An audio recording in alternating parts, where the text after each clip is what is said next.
Chapter 4:15. Breakthrough to the perfect Shen Yuan Zizai immortal realm. Guan watched as the skull moved forward. Because the distance was too far, he was unable to use lifespan detection and could only follow with his divine thought. The two free immortals continued their fierce battle, not sensing the greater danger that was approaching. Guan could feel that the skull had not reached the perfect realm of the Taoist hidden immortal, yet it was even more dangerous than a free immortal. He had no idea what kind of divine power it was using that made it undetectable to free immortals. Time continued to pass. Half an hour later, while the two free immortals were locked in a stalemate using their mana, the skull suddenly appeared, growing immensely large, and devoured both free immortals in one bite. Then, turning into a rainbow light, it vanished into the depths of darkness. The cosmic void fell silent afterward. The great battle seemed as if it had never occurred. Although surprised, Guan had no intention of pursuing the skull. It just so happened that its appearance coincided with his breakthrough, a noise that would allow the blame to fall on it. Guan pulled up his attribute panel. Name, Guan, lifespan, 740/3, 329, 223, 602. Physique, Han Yuan refined void body. Cultivation level, perfect state of Taoist free immortal, 33 billion years of lifespan. Advancing one great realm was not difficult. A smile spread across Guan's face as he decided to start by enhancing his physique. He immediately invested 1 billion years of lifespan into his physique, and a steady stream of notifications appeared. Initially, he did not succeed in advancing. Without hesitation, Guan invested another billion years of lifespan, and the Han Yuan refined void body successfully advanced to the Han Yuan Taoist golden body. Tao spiritual energy surged towards him, and the lifespan barrier's display of lifespan consumption began to change wildly. Closing his eyes, Guan delved into the transformation of the Han Yuan Taoist golden body. Golden patterns on his forehead began to wrap around flames, and his skin started to shine with a golden light, his entire being exuding an indescribable divinity. The Han Yuan Taoist golden body enabled his flesh to compare with the power of rules and be compatible with the Tao, allowing for a perfect embrace of all Tao rules. This meant that from here on, Guan could study any kind of Tao. Not only that, but the Han Yuan Taoist golden body could also bring about a metamorphosis for his mana, with his soul receiving a tempering by the Tao. It was an incredibly wonderful process, devoid of any pain. The silent destruction domain also began to resonate with the changes, as Tao spiritual energy roared and Tao rules quaked, the area of influence expanding. Creatures hidden within the silent destruction domain emerged one after another, some frantically fleeing, others investigating the cause. In front of Guan, a black sea dragon with 9 dragon heads flew on clouds. The continent beneath Guan was only half the size of one dragon head. This was a landmass comparable to the Taizong continent in size, indicating just how enormous the sea dragon was. None of the beings detected Guan's presence. The formidable strength of the lifespan barrier remained undetected by all. After half an hour had passed, Guan opened his eyes and began to invest his lifespan into the eternal infinite skill. 1 billion years of lifespan advanced the eternal infinite skill to the great Tao unlimited skill, achieving mastery realm. Another half an hour went by, and Guan started to upgrade his ability, the Tao representation divine thought skill, critical for hiding his cultivation level and needing to be upgraded in sync. Similarly, investing 1 billion years, the Tao representation divine thought skill was elevated to the great thousand Xian void skill, reaching the realm of complete understanding and integration. Next, he worked on upgrading his stepping path of ages step and the ultimate path formless body. The stepping path of ages step was the only movement technique he was researching with combat significance, while the ultimate path formless body could prevent causal inference, hiding his true identity, both equally important. He invested 1 billion years of lifespan into each. The stepping path of ages step advanced to the eternal measuring heaven Tao step, achieving mastery realm. The ultimate path formless body advanced to the formless and invisible freedom body, reaching the pinnacle of achievement. Once all his inheritances were complete, He checked his attribute panel and saw he still had over 27 billion years of lifespan left, with more than 80 million years already consumed by the lifespan barrier. He decided not to upgrade the divine skills and ultimate skills of his past life incarnations like Long Zhan and Lu Han, since these skills were the culmination of his past lives' achievements, of extremely high grade and rank, and he intended to comprehend his own path. After some thought, Guan invested another billion years of lifespan into the Taoist Gang Primal Energy, his protective technique, which should also aid in tribulation crossing. Eventually, the Taoist Gang Primal Energy advanced to the protecting Tao Divine Essence, achieving a realm of seamless proficiency. The silent destruction domain had descended into total chaos, with countless divine thoughts and divine senses sweeping through and numerous forces wandering about. Centered around Guan, entities were active in every direction. Even from the distant great heaven and earth, various creatures flew out to investigate the situation. The extraction of Tao spiritual energy was now affecting the heaven and earth rules of the great heaven and earth. Panic was spreading. After Guan completed the inheritance of the protecting Tao divine essence, he was clad in golden light with a white halo swirling around him. The white halo abruptly shrank and merged into his body, blending with the Hun Yuan Taoist golden body.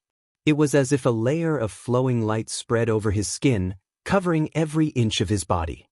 His skin returned to its original state, but his demeanor now far surpassed what it had been before. He seemed like a supreme deity that commanded all things, his gaze indifferent, exuding a commanding presence that looked down upon all living beings. Guan pulled up his attribute panel and saw he had over 25 billion years of lifespan left. He began to compose himself. The next moment was of utmost importance. Breaking through the realm. 1 billion years underway. You have been practicing qi absorption cultivation for 5 million years, forcibly attempting to break through to the Xian Yuan Zizai Xian realm with the great accomplishment of the Great Tao Unlimited skill, beginning your tribulation crossing, but you have not survived the mysterious reincarnation Great Heavenly Tao Tribulation. Tribulation crossing has failed. You have been practicing qi absorption cultivation for 10 million years, forcibly attempting to break through to the Xian Yuan Zizai Xian realm with the great accomplishment of the Great Tao Unlimited skill, beginning your tribulation crossing, but you have not survived the mysterious reincarnation Great Heavenly Tao Tribulation. Tribulation crossing has failed. A tribulation crossing every 5 million years? That's quite harsh. The last time it was only once every 2 million years. Guan merely sighed inwardly, but in fact he had long been mentally prepared. As long as the breakthrough succeeded, any amount of lifespan spent along the way was just a number. Ultimately, 100 million years of lifespan did not bring success. He had failed 20 times. He continued to invest his lifespan. 100 million after 100 million, Guan's expression remained unchanged, as if he was undisturbed by the waves. When 10 billion years had passed and all had resulted in failure, he slightly opened his mouth. There were still 6 billion years of lifespan left. No need to panic. Guan continued to invest in increments of 100 million years, and his countenance grew more solemn because of it. After another 500 million years, the sixth 100 million year investment. Finally, Guan saw the notification text lengthen suddenly.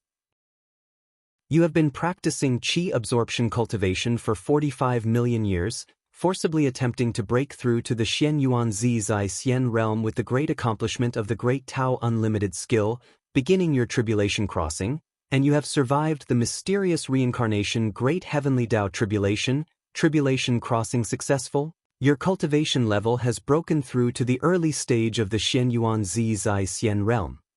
You have been practicing qi absorption cultivation for 100 million years. Your cultivation level has increased. 55 million years could not advance even a minor grade in rank. Guan felt the Tao spiritual energy vibrate again and continued to invest lifespan striving to reach the perfect realm in one breath. Finally, after spending more than 600 million years of lifespan, he broke through to the perfect realm of the Xian Yuan Zizai Xian realm. Guan looked at the speed of lifespan depletion within the lifespan barrier, and his heart settled down. With the remaining 400 million years of lifespan, he should not be drained dry. He closed his eyes, immersing himself in the fortune he had cultivated for himself. From the distant void came the roaring flames of battle, where a great cultivator was fighting. The disturbances in the silent destruction domain had persisted for a while now, and various powers, unaware of the truth, were growing uneasy and began to suspect one another, leading to friction. The continent beneath Groom began to tremble as if it were about to shatter. As time went on, more figures joined the battle, and eventually, 2 of them came above the continent to fight, each wielding a divine weapon like heavenly gods in combat, locked in fierce battle. They did not know that a terrifying existence surpassing the free immortal level was breaking through below them. Guan's Tao fruit began to evolve, adorned with Xian Yuan Dao patterns. The life-bound great divine power, the longevity true word born from the Tao fruit, also started to strengthen, merging more extensively with more Tao rules and heaven and earth rules, which allowed the scope and depth of the longevity true word to become broader and deeper.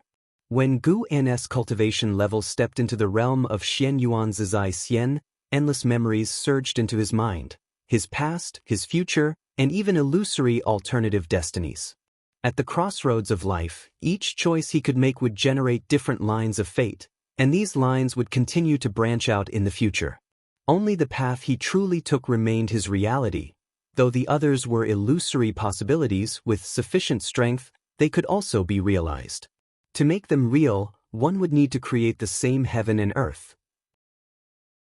The Xian Yuan Zizai Xian stage is a process of comprehending fate, being able to see all the possible destinies that one's former life could have generated, as well as the future directions of these destinies, thereby making one's future path firmer. The myriad states of all living beings ebb and flow. Guan saw the vision of the destruction of the great heavenly spirit land. That grand continent would be ground into dust at a certain moment. Not only the great heavenly spirit land but all the great heavens and earths would move towards obliteration, just as living beings ultimately face a day of death.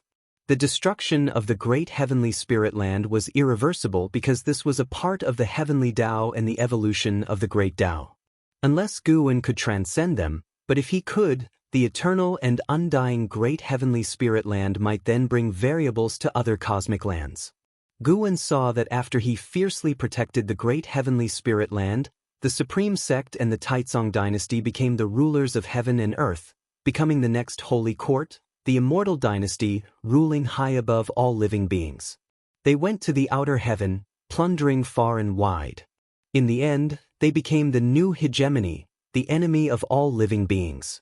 In the dim mystery of the cosmos, everything is predetermined, merely a cycle of new replacing the old.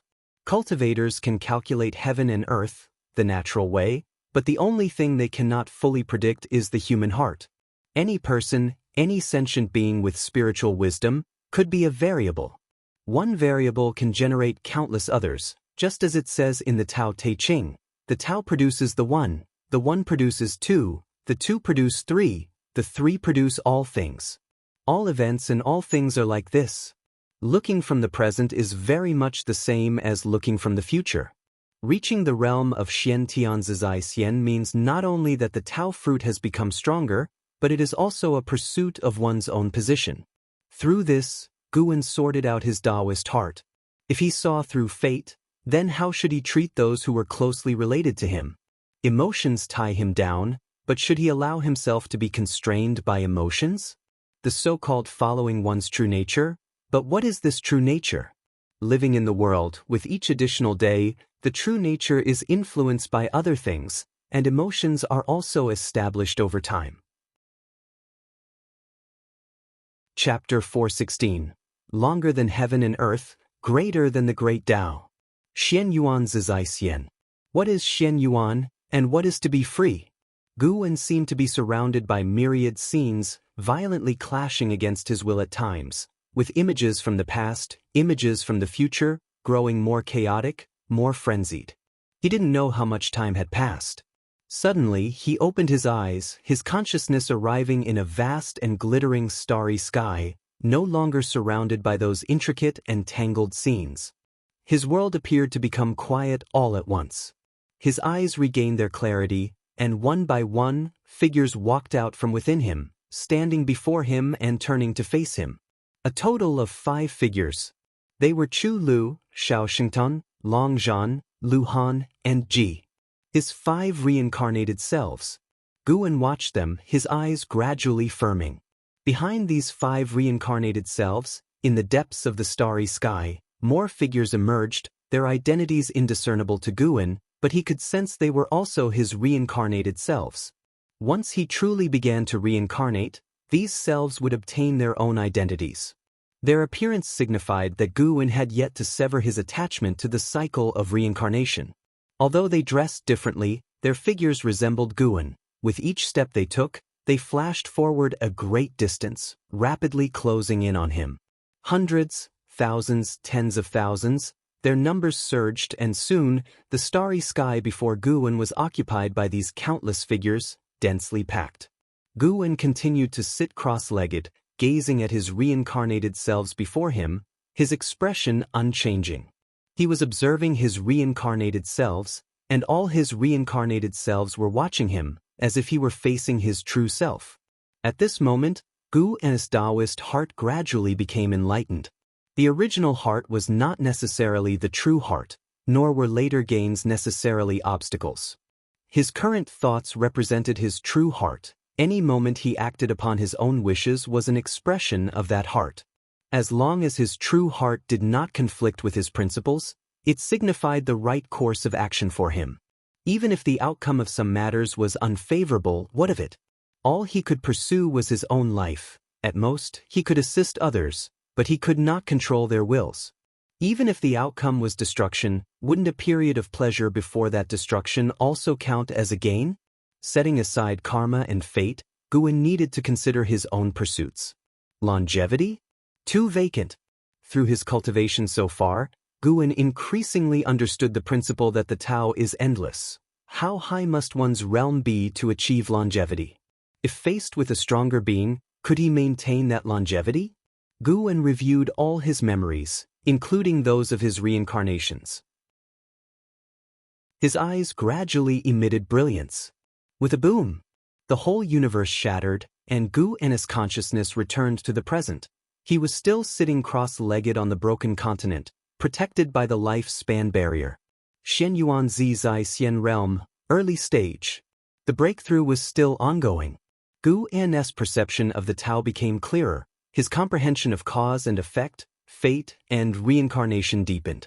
These were mere transformations in the essence of his life. If one spoke of power, his mana far surpassed that of the Taoist hidden immortal realm. While the Tao spiritual energy continued to flood his body, Guan began to probe this universe. His divine thought could see farther away. First, he saw a colossal gate deep in the universe, very similar to the land of extreme fall, where the heavenly spirit god who executed Ji was guarding such a gate. Boundary Gate. When executing Ji, the heavenly spirit god had mentioned the gate's name, adding that anyone who approached the boundary gate was defying the heavenly Tao and deserved to be utterly annihilated. Could every universe have a boundary gate?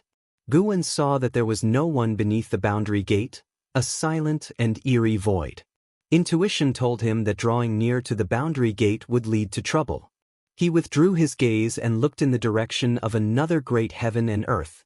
His divine thought captured all creatures within it, even overhearing their interactions. This great heaven and earth was named the Great Vacuous Heaven and Earth and was home to 3 free immortals, also in a state of chaos. The disturbances in outer heaven had already caused unrest within the Great Vacuous Heaven and Earth. Factions of all kinds were striving to appease the creatures. Guan muttered an apology in his heart, but at that moment, he had no way to change his position and could only wait. He needed to advance. It was just unfortunate for the Great Vacuous Heaven and Earth. Suddenly hit by an idea, Guan lifted his right hand, and mana converged into seeds within his palm. He scattered them toward the Great Vacuous Heaven and Earth, where they disappeared into thin air as soon as they were released. Consider this my recompense, thought Guan. As he acted, he looked again towards the Great Vacuous Heaven and Earth and saw changes in its future. The fate of the heaven and earth developed branches. Some branches dissipated, leaving others to extend, to grow and spread. Guan even saw that in the distant future, the great vacuous heaven and earth would collide with the great heavenly spirit land. Indeed, any variable could bring both fortune and calamity. Guin felt this way inside but held no regrets. Even without him, the great vacuous heaven and earth would eventually face variables. What are variables? They are forces that the rules of this heaven and earth cannot restrain. Anything from beyond this realm could become a variable. Time continued to flow. Gu's mana soared, and he did not neglect the lifespan barrier. The digits representing his lifespan flickered rapidly, but the numbers did not decrease significantly. An hour later, Gu's mana had finally soared to perfect completion within the Xian Yuan Zizai immortal realm, leaving him with over 1 billion years of lifespan. He stood up, twisted his neck, his body shimmering with a golden light, enchanting and mysterious, the radiance of a mixed Yuan Taoist golden body. He then vanished on the spot, directly burrowing into the reincarnation vortex and then heading toward the great heavenly spirit land. With one step into the reincarnation vortex and another step out, and yet another step, he had already arrived near the supreme sect. This was none other than the eternal measuring heaven Tao step. The vast expanse that lay between the great void heaven and earth and the great heavenly spirit land was immense, such a distant place that even for a free immortal, it was hard to reach, and even with the existence of the reincarnation vortex at present, how vast the reincarnation was. How many could find their way home in such a short time inside it? Guin inhaled the scent of flowers and grass in the mountains, and his face revealed a smile. This place still made him feel at ease. Now approaching noon, just a night had passed, and Guin had already surpassed the Taoist hidden immortal, reaching the higher Xian Yuan Zizai immortal. And within the great heavenly spirit land, within this universe, he had yet to encounter the Taoist hidden immortal. Of course, the heavenly spirit god guarding the boundary gate did not count. Guin looked up and could already make out the figure of the heavenly spirit god. The fact that the heavenly spirit god could live to the utmost epoch was enough to prove his power. In the eyes of numerous cultivators, doesn't he represent immortality, eternal life? Guin did not take any more glances at the heavenly spirit god, for fear of being noticed by him. With his strength, confronting the heavenly spirit god was still very dangerous. Moreover, he had no enmity with the heavenly spirit god, so why provoke him? Within the great heavenly spirit land, he already had the confidence to deal with anything. There was no need to be so cautious next, but he still had to keep one hand hidden. Guin could let people know he was the sword venerable Fudao, but he could not let them know how strong he really was. What he contested for was not the transient strength but the future of countless eons. No matter how the world changed, how the sun, moon, and stars shifted, he wanted to witness all the changes forever. He intended to live longer than the great heaven and earth, longer than the great Tao itself. He aimed to become a symbol of eternity. He wanted to enjoy the solitude of immortality. Gu's lips curved upward, his right hand touching the passing flowers and grass, and after being brushed by his fingers, those flowers and plants all burst with vitality, slightly quivering as if about to become sentient. After another hour, Guin leisurely set foot into Mystic Valley.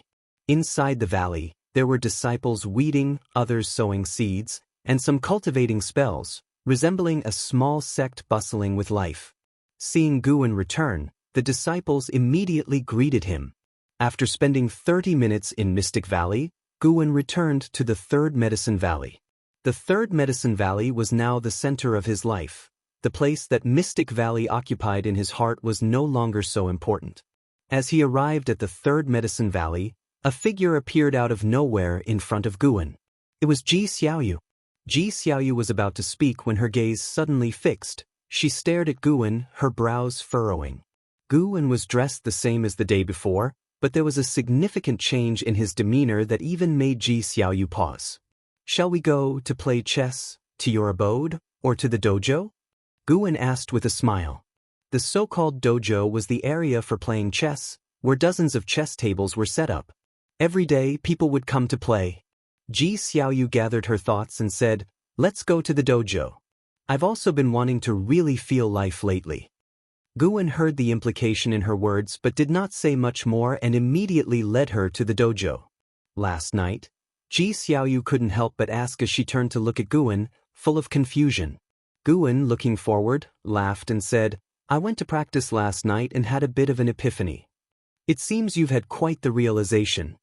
That's right, you should see who I am.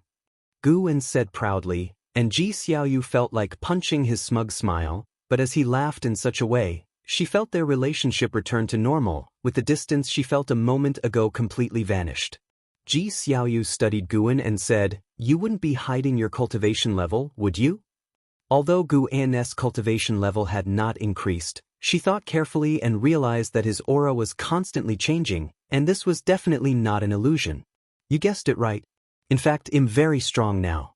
Even if your true form awakens, you might not be my match. Master Pewdie actually wrote about me. Guan glanced at her seriously. Ji Xiaoyu rolled her eyes at him. All of the dojo's chess tables were occupied, but when Guan arrived, 2 disciples voluntarily gave up their seats, and the cultivators playing chess had their eyes drawn to Guan. As Guan and Ji Xiaoyu sat down, a good number of people gathered around. The 9-Finger Divine Lord also arrived, looking at Guan with a strange expression. He likewise felt that Guan's demeanor had changed dramatically. What was the story with this boy? Could he be related to Sword Venerable Fudao? The 9-Finger Divine Lord had always been baffled by how Guan managed to win against him and suddenly had a bold thought.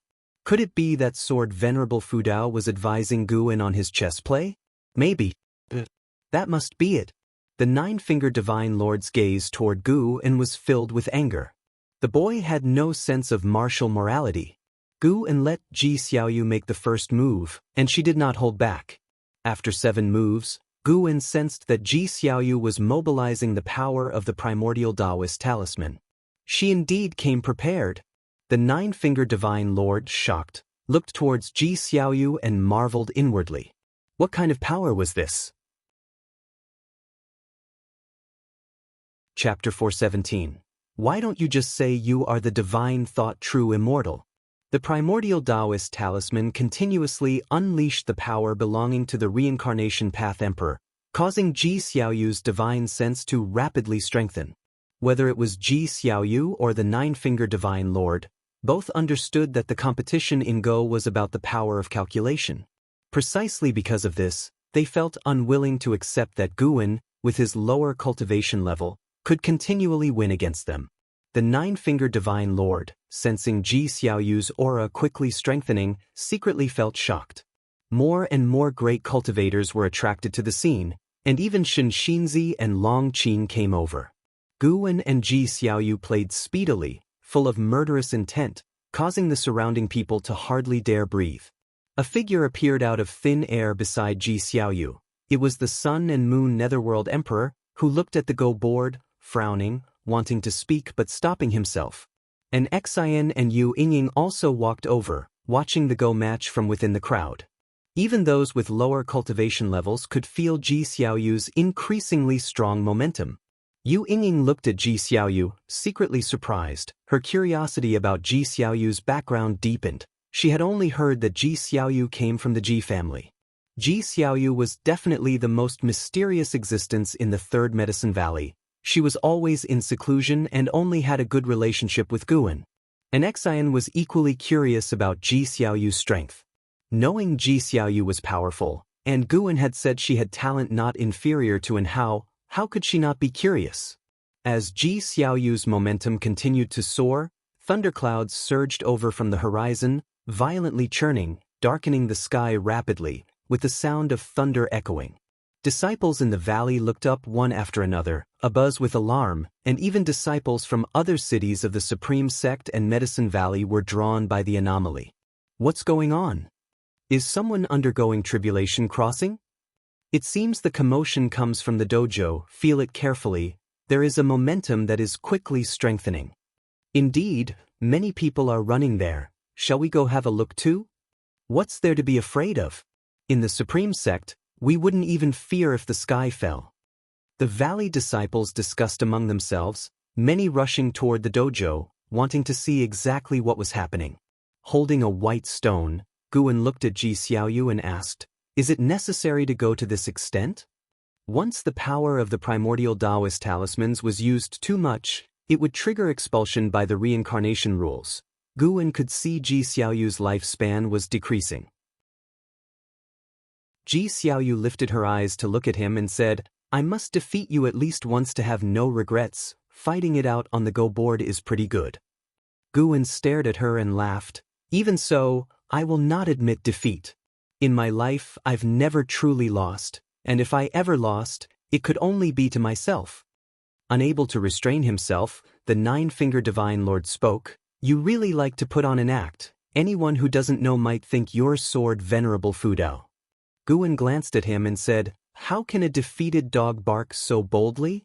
I'll crush you shortly." The Nine-Finger Divine Lord's face turned red with anger, yet he didn't know how to retort. The other spectators found it amusing but didn't dare to offend the Nine-Finger Divine Lord.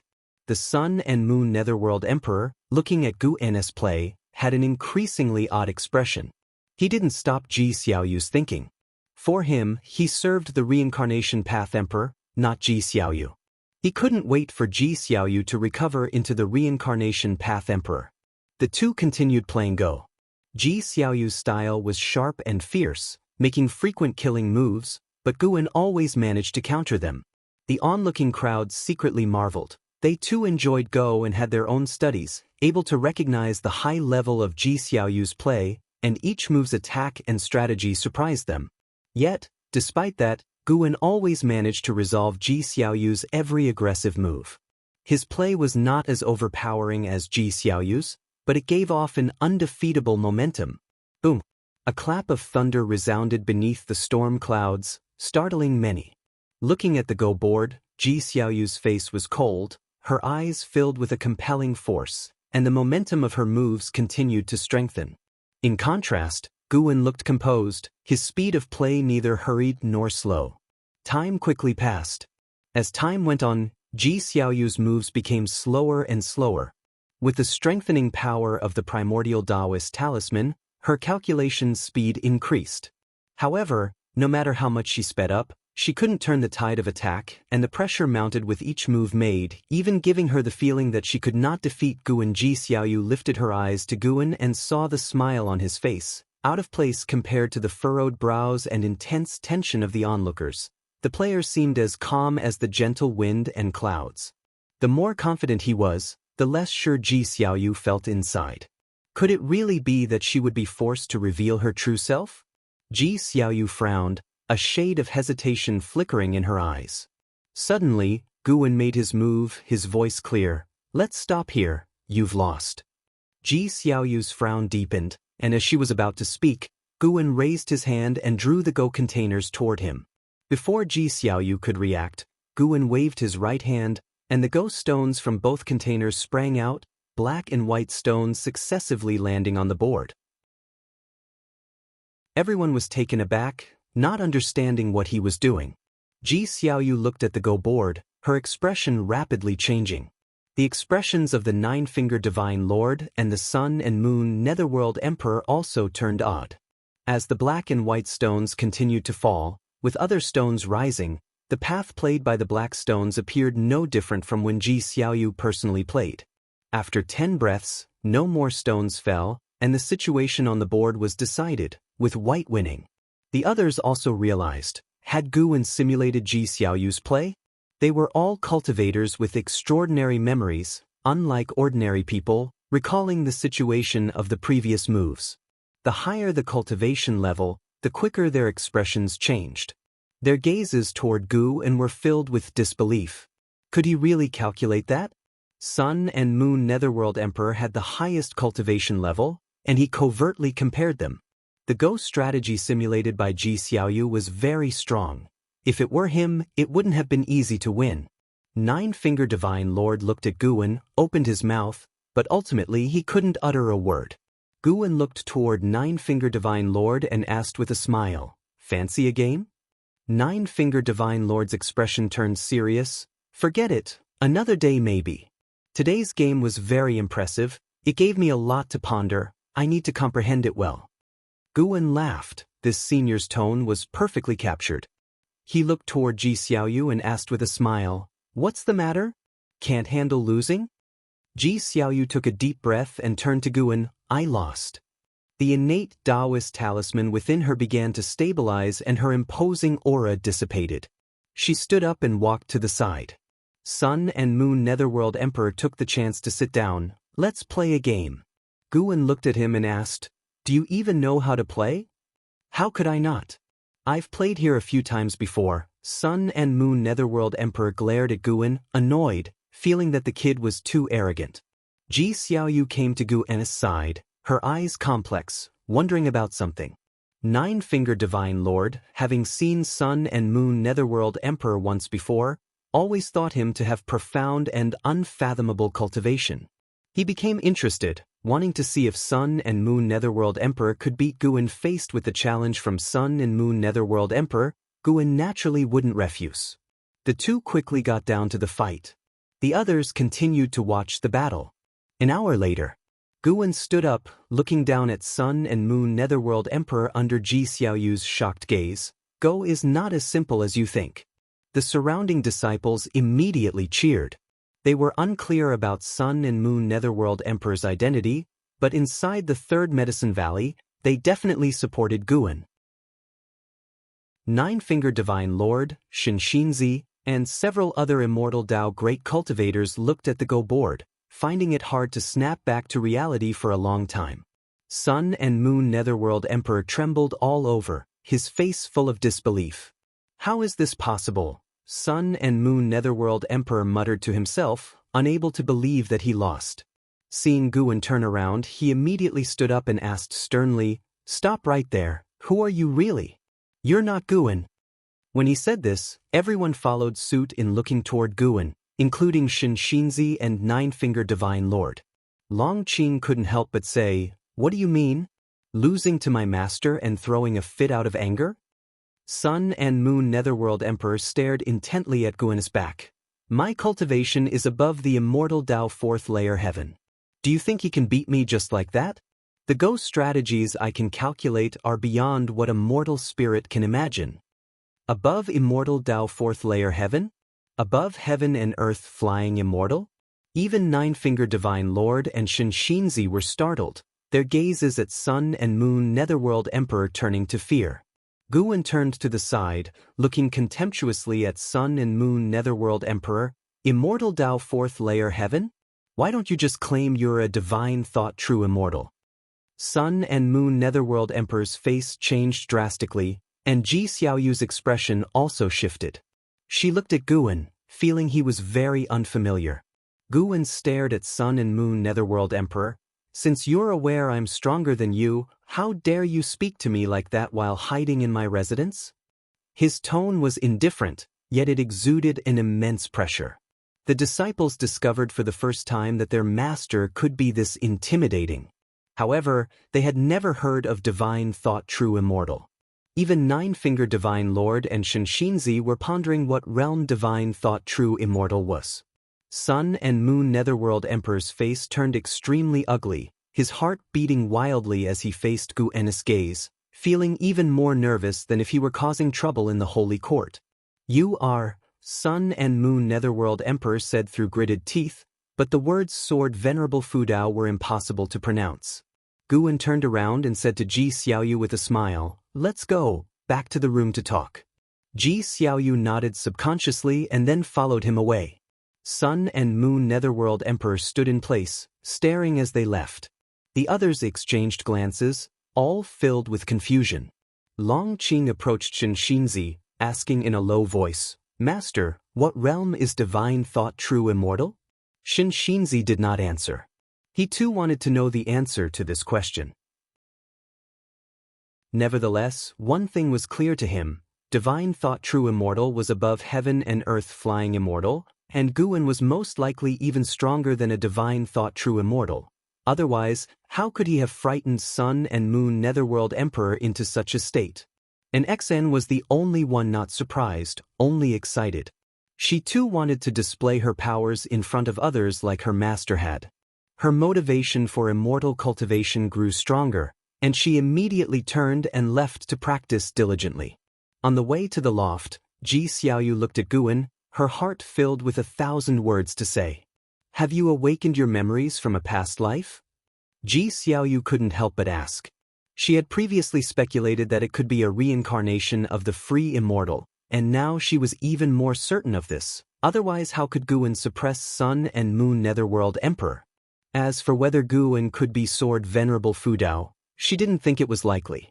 Sword Venerable Fudao had taken action more than once. Reincarnators who utilized their true form's power would be expelled by the reincarnation rules. Chapter 418. Invincible across the Supreme Sect, awoken past life memories? I suppose that's one way to put it. Guan turned to Ji Xiaoyu with a smile and answered, having indeed recalled many memories from his past life. Ji Xiaoyu, upon hearing this, had a complex look in her eyes. She could sense that Guan had chosen to end the chess game early because he feared she was expending too much vitality. As a result, Guan had also been forced to reveal his cultivation level. Her mood was a mix of various emotions: surprise, astonishment, reluctance, concern, regret, and more swirled within her. Guan saw through her thoughts, raised his shoulders with a smile, and said, "Don't be dissatisfied. We can play chess again in the future, and you'll have more opportunities." "I fear I may not have much time left," Ji Xiaoyu murmured in a low voice. Guan turned his head to look at her and asked, "So, what do you want to do with the remaining time?" Ji Xiaoyu was the Reincarnation Path Emperor, and the Reincarnation Path Emperor was Ji Xiaoyu. It was only the differing memories that caused her fleeting emotional turmoil. Guan could transfer the memories of this life of Ji Xiaoyu to another person, but that wouldn't separate Ji Xiaoyu from the Reincarnation Path Emperor. Because there is only one soul. Moreover, memories and experiences can influence one's character, but one's true nature is determined at birth. Ji Xiaoyu understood this as well, so she never thought about breaking away from the Reincarnation Path Emperor. Her disquiet stemmed from her inability to imagine how her will would return to her original self after this life ended, as she couldn't feel the emotions from her past life memories when recalling them. "What do I want to do? Indeed, I need to give it some thought," Ji Xiaoyu mused. Guan offered no suggestions, letting her think for herself. The two returned to the house. While back in the dojo, the Sun and Moon Netherworld Emperor disappeared from sight, and the onlookers gathered to discuss the chess game that had just ended.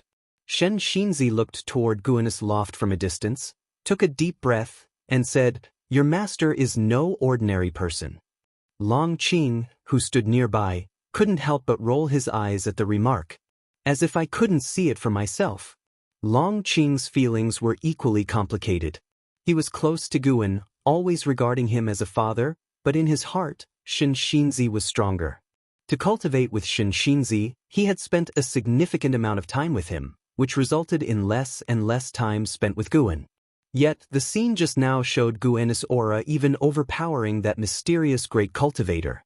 That was someone even more formidable than immortal Dao Fourth Layer Heaven. Did this mean that Guan could be stronger than his master, Shen Xinzi?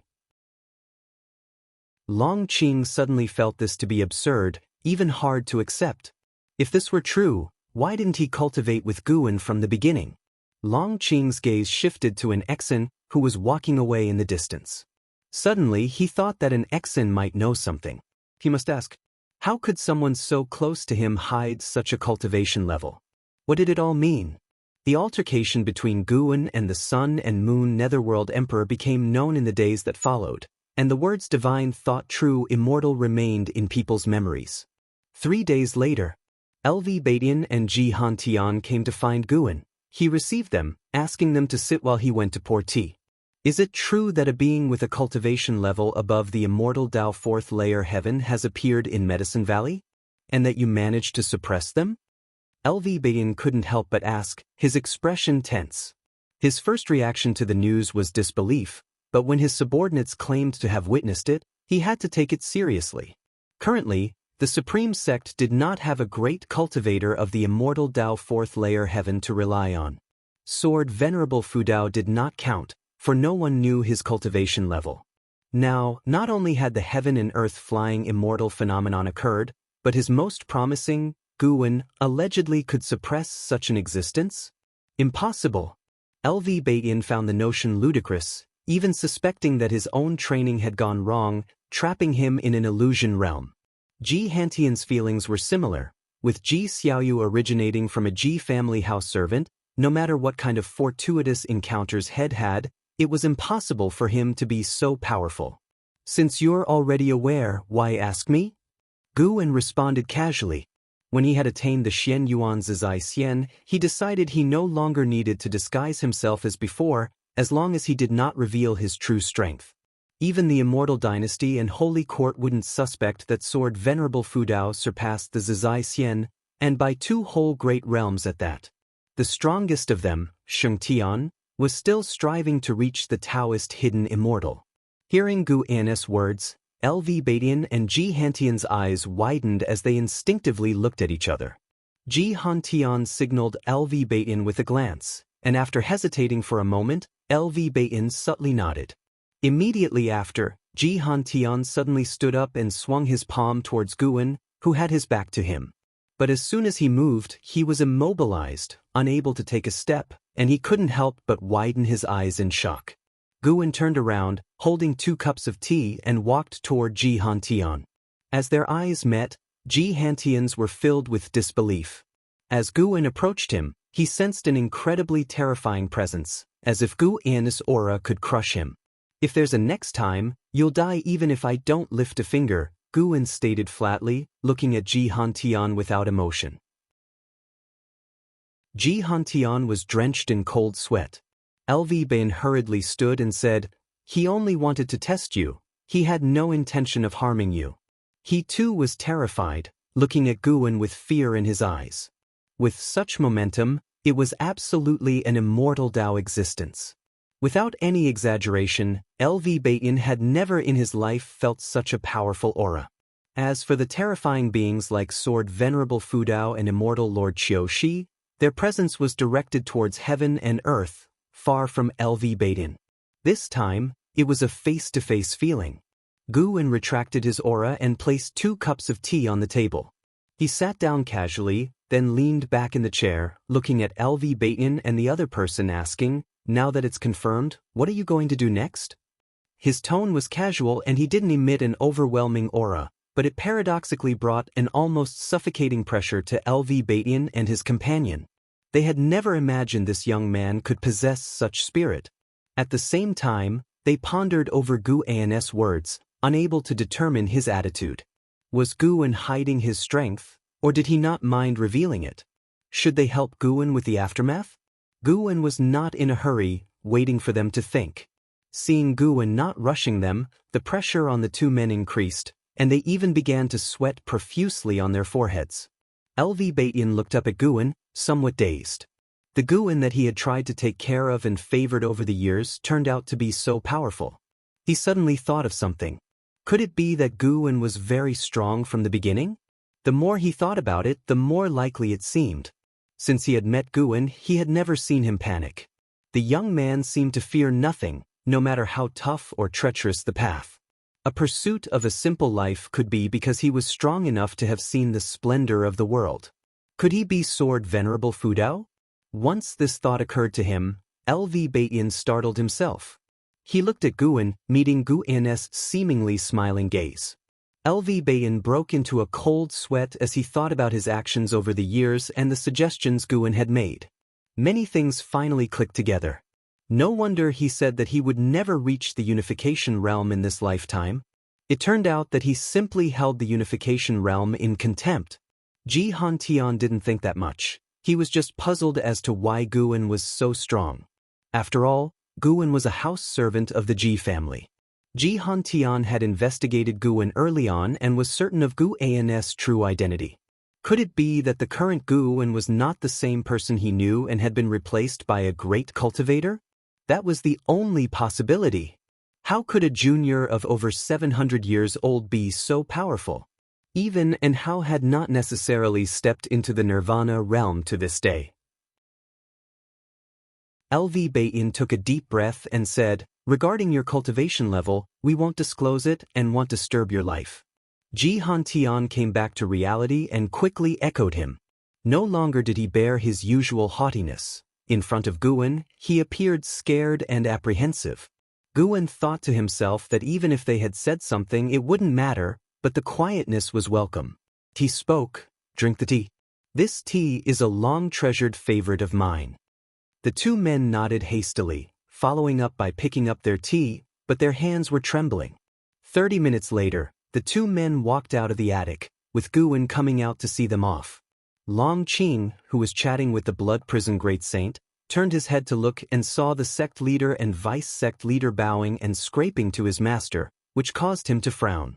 Guan watched as the two left and then turned to Long Qing with a smile. Without waiting for Long Qing to speak, he went straight back into his room and slammed the door shut with a bang. Long Qing opened his mouth, realizing that his master was intentionally avoiding him. It was understandable, remembering how he used to boast about how strong his second master was in front of his master made his face burn with embarrassment. Elsewhere, LV Batian and Ji Hantian were traveling on clouds, conversing in low voices. "What should we do from now on?" Ji Hantian asked, his expression complex. He truly didn't know what to do with Guan. They could no longer treat him as a subordinate, but given their past relationship, he felt awkward about trying to flatter Guan directly. LV Batian looked towards the horizon and replied, "Pretend as if we know nothing of this, and from now on, treat well those who have a good relationship with him. After all, he has worked diligently for the Supreme Sect, and those who are on good terms with him must also have made significant contributions to the Supreme Sect. The Supreme Sect cannot let them go unrewarded." After hearing this, Ji Hantian's eyes lit up. He couldn't help but admire LV Batian. Indeed, there is a difference between the sect leader and the vice-sect leader. In the days that followed, the rumors about the Third Medicine Valley were suppressed, but in the hearts of the disciples in the valley, Guan had become a mysterious great cultivator. They worked even harder, hoping to gain Guan's favor. Time flew by. During the autumn, Yi Lan and Zhen Qin came to find Guan. The two women climbed upstairs and entered the room. "Master, we're now elders in the Hall of Elders of the subsect. Nowadays, in the subsect, we're second only to 1 and above 10,000. Zhen Qin said excitedly. Although this had been decided for several months, every time she brought it up, she was ecstatic. Guan raised his eyebrows, surprised. "That impressive?" Yi Lan, on the other hand, stared at Guan and asked, "This must have something to do with you, right? No matter how great our achievements are, with our cultivation levels as they are, it's nearly impossible to enter the Hall of Elders."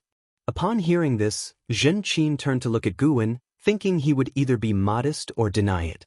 Instead, Guan answered, "Perhaps someone wants to curry favor with me." At that, Zhen Qin's eyes widened, and she asked in astonishment, "Who could use 2 seats in the Hall of Elders to curry favor with you?" Guan proudly said, "I'll be honest with you, I'm very strong now. Without any exaggeration, I could defeat anyone in the Supreme Sect. From now on, you can walk sideways if you like." Chapter 419. The Power of Tens of Millions of Years? For real, you think you can still beat Sword Venerable Fudao? Zhen Qin chuckled, teasingly responding to Guan's claim. Guan raised his right fist and declared, "My punch carries the power of tens of thousands of years. Could Sword Venerable Fudao withstand it?" "Don't talk nonsense. Be careful lest the old master hears you." Zhen Qin suddenly became anxious. After saying that, she stood up, bowed towards the window with her hands pressed together, apologizing on behalf of Guan. Guan watched with a desire to laugh but did not stop her, simply observing Zhen Qin's performance with amusement. Yi Lan, on the other hand, was not afraid. She had always felt that there was a connection between Guan and Sword Venerable Fudao. Guan's words implied that his relationship with Sword Venerable Fudao was extremely good, so good that he could even joke with his superior. This made her quite happy. The better Guan's relationship with Sword Venerable Fudao, the safer she would be in the days to come. After Zhen Qin apologized for quite some time, under Guan's urging, she sat down again. Guan inquired about their experiences in the Hall of Elders, and the two women did not hide anything. When they first joined the Hall of Elders, they faced much ostracism, and some even publicly humiliated them. However, the next morning, those people came to visit and apologized. After that, the Hall of Elders changed its attitude towards them, treating them very well. Yi Lan took this opportunity to grow her influence, and to her surprise, rather than being suppressed, the Hall of Elders even paved the way for them. So, Yi Lan concluded that someone must be helping them from behind. After much consideration, the only person they could think of who was capable of doing this was Guan. In the Supreme Sect, there were numerous women with more outstanding looks and higher cultivation levels than them. None of the great cultivators on the immortal path were interested in them, so it was easy to figure out the answer. From now on, perform your duties in the elder seats without worry, and don't feel too much pressure. If you encounter something you can't solve, come to me. Guan spoke earnestly. This was something the old him would never have said, not because he had become more powerful, but because Ji Xiaoyu's situation had made him realize that the time left for those around him was not long. He had billions of years, even more, of lifespan, but others were different. 100 years flew by in an instant, and how many centuries could a person live? In times of great chaos, it was possible that while he was distracted, the people he cared about might be enduring hardship. Why not be more open-hearted? Yi Lan responded, "Don't worry, well come to you." Zhen Qin nodded in agreement as well. They began to talk about interesting stories from their subsect. Guan listened intently, occasionally laughing genuinely. As dusk approached, Zhen Qin left, while Yi Lan decided to stay one more night before leaving. Night fell. While watching Guan read, Yi Lan casually asked, "Brother, what do you think of Miss Ji?" Guan's gaze remained fixed on the green hero travelogue he was holding as he countered, "Why ask so suddenly?" The atmosphere downstairs had become unnatural again. Ji Xiaoyu was eavesdropping. "Actually, I think you two are quite a match. With her talent, instead of enjoying fame and fortune, she stays in Medicine Valley, which is clearly for you." Yi Lan spoke softly, her eyes fixed on Guan, seemingly observing any change in his expression. Guan replied, "I know." Upon hearing his answer, Yi Lan's gaze flickered. Guan looked up at her and said, "Her reasons for staying include me, but there are other reasons as well. In life, especially for a cultivator, there are more important things to pursue, right?" Yi Lan smiled at his words, saying, "Yeah, in my 40s all I was concerned about was you, enchained by emotions. Now I have more to pursue. Rather than some nominal reputation, what matters more to me is that we are both alive and can keep each other company." She paused, then added, "Actually, I brought her up because I hope you, brother, would seriously consider her feelings. I can't accompany you forever. It's best if you don't cling to the past and keep forming new relationships, whatever those may be. At the very least, this will make you less lonely in the future." Having caught the eye of Sword Venerable Fudao and possessing the primordial reincarnation skill, Yi Lan believed Guan would live a very long time, and she was destined to be just a passerby in his life. Rather than claiming possession, she hoped he would live freely in the future. In her view, her brother deserved all the world's beauty. Guan looked at her without offering comfort, instead smiling and asking, "What's wrong with being alone? The terrible thing is being perpetually alone. Don't worry, I have many friends, and have you ever seen me feeling down? As for Ji Xiaoyu, she too can't accompany me for long. Don't think about how long you can be with me, but what I can do with you and for how long." Yi Lan instinctively wanted to ask what was wrong with Ji Xiaoyu, but she refrained, realizing that if even Guan couldn't solve the problem with Ji Xiaoyu, what could she do? There was no need to spoil her brother's mood. "That's true. I'm just a mortal whose life is blessed by association with you, brother." Yi Lan covered her mouth and laughed. Her comment seemed jesting, but it was earnest. Without Guan, she would not have her current status and power, and might well have died hundreds of years earlier. Every additional day she lived, she owed a bit more to Guan, at least that's how she saw it. Guan gave her a glaring look and said, "What nonsensical talk. Since when has fate been hierarchical? Meeting you is my good fortune as well." "Really?" Yi Lan's eyes crinkled with laughter, making her look quite charming. Guan raised his hand, placing it on the table with his palm up. Yi Lan hesitated for a moment, then reached out her hand, which Guan took hold of readily. Focus on your cultivation, don't worry about what might be or might not be. I will accompany you on the journey of immortal cultivation. If we don't reach the immortal realm in this lifetime, I will find you in the next. Even if you've forgotten me, it's enough that I remember you. Guan stared into Yi Lan's eyes, speaking earnestly. Yi Lan's eyes widened. It was the first time she had heard Guan make such a pledge. Brother, Yi Lan said emotionally, her gaze filled with tender affection for Guan. Guan casually drew out a book, asking, "This is a book I've been working on recently, want to take a look?" Yi Lan's attention shifted to the book's cover, and she saw 3 characters. Dream of the Red Chamber. As autumn was drawing to a close, one day, Guan rode down from the transmission array platform on the back of the Blood Prison Great Saint, with an Exan following by his side. Suddenly, a figure charged over and blocked the way of the Blood Prison Great Saint. It was Long Qing.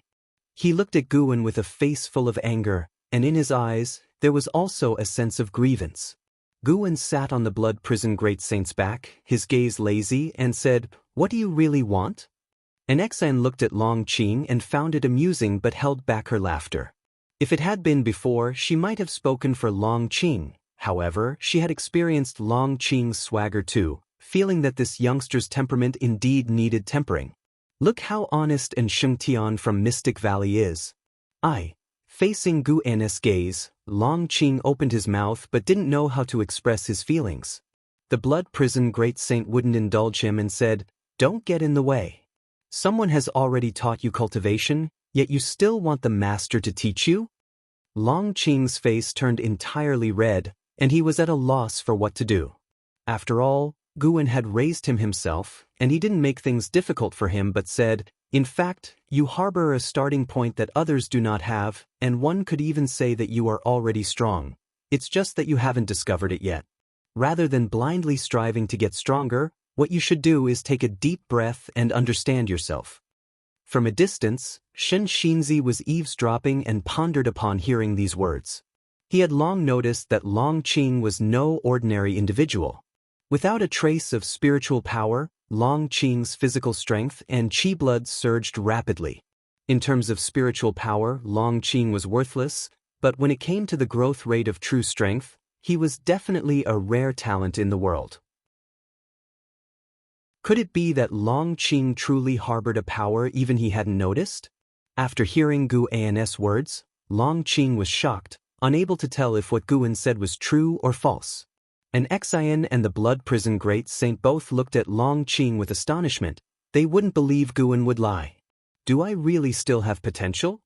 Long Qing couldn't help but ask, his face showing both nervousness and anticipation. Guan dismounted and walked up to Long Qing, resting his right hand on Long Qing's shoulder. Instantly, Long Qing's face turned pale, and his body began to tremble. "How does it feel?" Guan asked. Long Qing clenched his teeth and said, "It hurts a bit." It was more than a bit. He felt like his body was about to fall apart, but he couldn't show weakness in front of his master. He was puzzled in his heart and didn't know what his master was doing. Testing him? A smile appeared on Guan's face. As soon as he smiled, Long Qing's complexion turned deathly pale, and his body trembled even more violently, even his lips quivering. Large beads of cold sweat broke out on his forehead. At that moment, he felt his body no longer belonged to him. He even felt his body had decayed, as he lost sensation, and his mind went blank, devoid of all thoughts. An Xian saw something was amiss with him and took 2 steps forward, but she still restrained her concern. How could the master possibly harm Long Qing?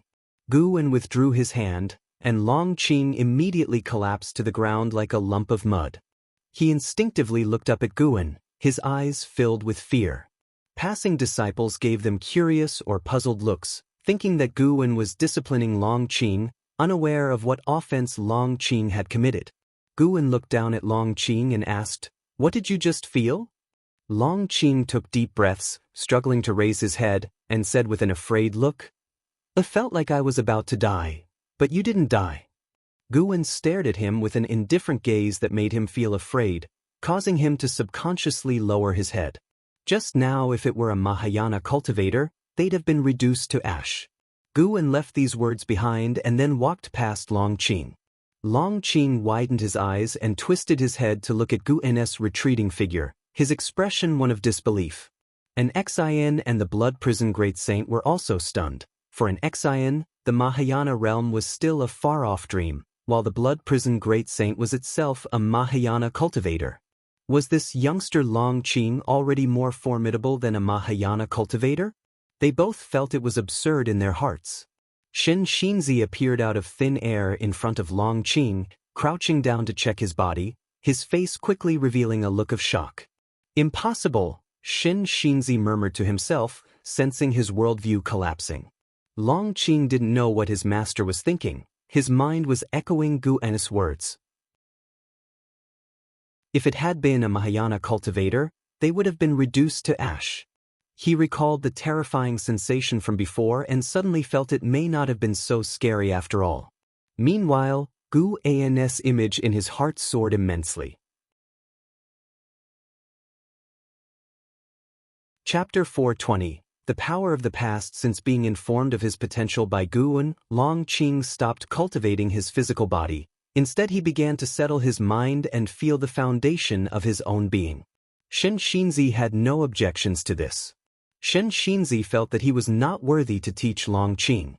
He appeared calm on the outside but was very lost at heart. Having stayed in the Third Medicine Valley for hundreds of years, he had seen through nothing and learned nothing. Autumn gave way to winter. Snow fell from the sky, plunging the great heaven and earth into an expanse of whiteness. That day, after the morning exercises were over, Guan stood by the wooden rail admiring the snowscape. The snowflakes landing on his body turned into mist, swirling around him.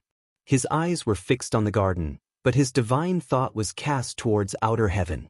An anomaly had appeared in the reincarnation vortex. After Guan's breakthrough, the reincarnation rules within the vortex had been constantly changing. He couldn't tell whether it was because of him or simply a coincidence. It was likely due to his traveling back and forth through the reincarnation vortex. He had caused a great upheaval in a universe's path, which in turn affected the reincarnation vortex. He wasn't worried though. Even the greatest anomaly in the reincarnation vortex would hardly pose a threat to the Xian Yuan Zizai Xian. He speculated that beings from other universes would come to the great heavenly spirit land, which was undoubtedly a disaster for the great heaven and earth. While he was contemplating, an Xen arrived at his side. She mentioned Long Qing. The boy had been sitting still under the mystic pure tree for a month, and she was afraid he might go mad. It's fine, it's not been that long. Sometimes it's good to think things through, Guan said casually. Long Qing was born in the Nirvana realm. Guan had merely sealed his cultivation level. Now, it seemed that Long Qing was rapidly growing stronger when, in fact, he was merely recovering his original strength.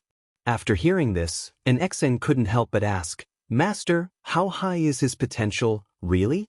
How does it compare to my senior and junior brothers?" Guan replied, "In terms of innate talent, he is stronger, but your senior brother has a sharper intuition." In Guan's eyes, what was truly terrifying about and how was his intuition. Not only did he cultivate quickly, but he also had an astonishing understanding of spells and divine skills. He had been imprisoned by the Immortal Dynasty but had not delayed his cultivation at all, and he was not far from reaching the Nirvana realm. He even anticipated the commotion and how it would cause in the Immortal Dynasty once he reached the Nirvana realm and looked forward to it. That amazing? An Xine widened her eyes in astonishment. Before Guan had revealed Long Qing's potential, she had always had sympathy for him. What use was physical strength without spiritual power? Then why? An Xine asked cautiously. Guan glanced at her and chuckled. "You're right, I'm intentionally forging him." Just as she thought. An Xine knew that Guan was an expert in the sealing technique. The Blood Prison Great Saint was an example, a mighty Mahayana being suppressed to such a state, and others were completely unaware of Guan's sealing methods. Suddenly, she felt relieved and said with a laugh, "This kid is already arrogant enough. Without restrictions, he could make a huge mess indeed." Guan looked up, noticing that the reincarnation vortex was changing, expanding rapidly. While an Exain was still pondering Long Qing's temperament, figures emerged from the reincarnation vortex, all humanoid but with demonic qi, ghostly energy, and demon energy. They quickly lined up, turning their gaze towards the great heavenly spirit land. Their cultivation levels were high. Although none were free immortals, the weakest among them were Dao Void mysterious immortals. Guan could sense that free immortals were rushing here from the reincarnation vortex. He couldn't help but calculate the major trends of the world, and the images of the future came into his vision. He saw some troubling scenes. Destiny, Guan thought to himself but outwardly nodded along with an Exan, talking about Long Qing. After a long while, an Exan bid her farewell and did not disturb Guan any further. Guan continued to watch outer heaven. He saw the Holy Court and the Immortal Dynasty dispatch a large number of cultivators to investigate. The three forces coexisted under the outer layer of light without clashing, at least for the time being. Further probing would be needed later on. Guan turned and flew towards the outer gate city. He was preparing to release the immortal cultivation version of Dream of the Red Chamber, following the romance of the Three Kingdoms. Many in the immortal cultivation world awaited Pan N's fine work with anticipation. Writing was no longer a source of profit for Guan. Instead, he was more interested in sharing and reminiscing, passing down the works of Earth literature to the immortal cultivation world to have beings remember for him. An ancient hour later, Guan left the book collection hall under the respectful farewell of its disciples.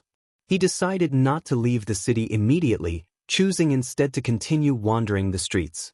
Strolling through the streets was also his hobby. By glimpsing the cause and effect of passers-by, he could further enhance his understanding of fate and destiny.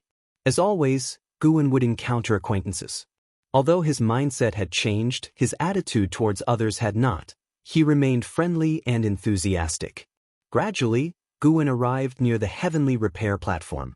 From a distance, he saw many people gathered around the heaven-cutting axe.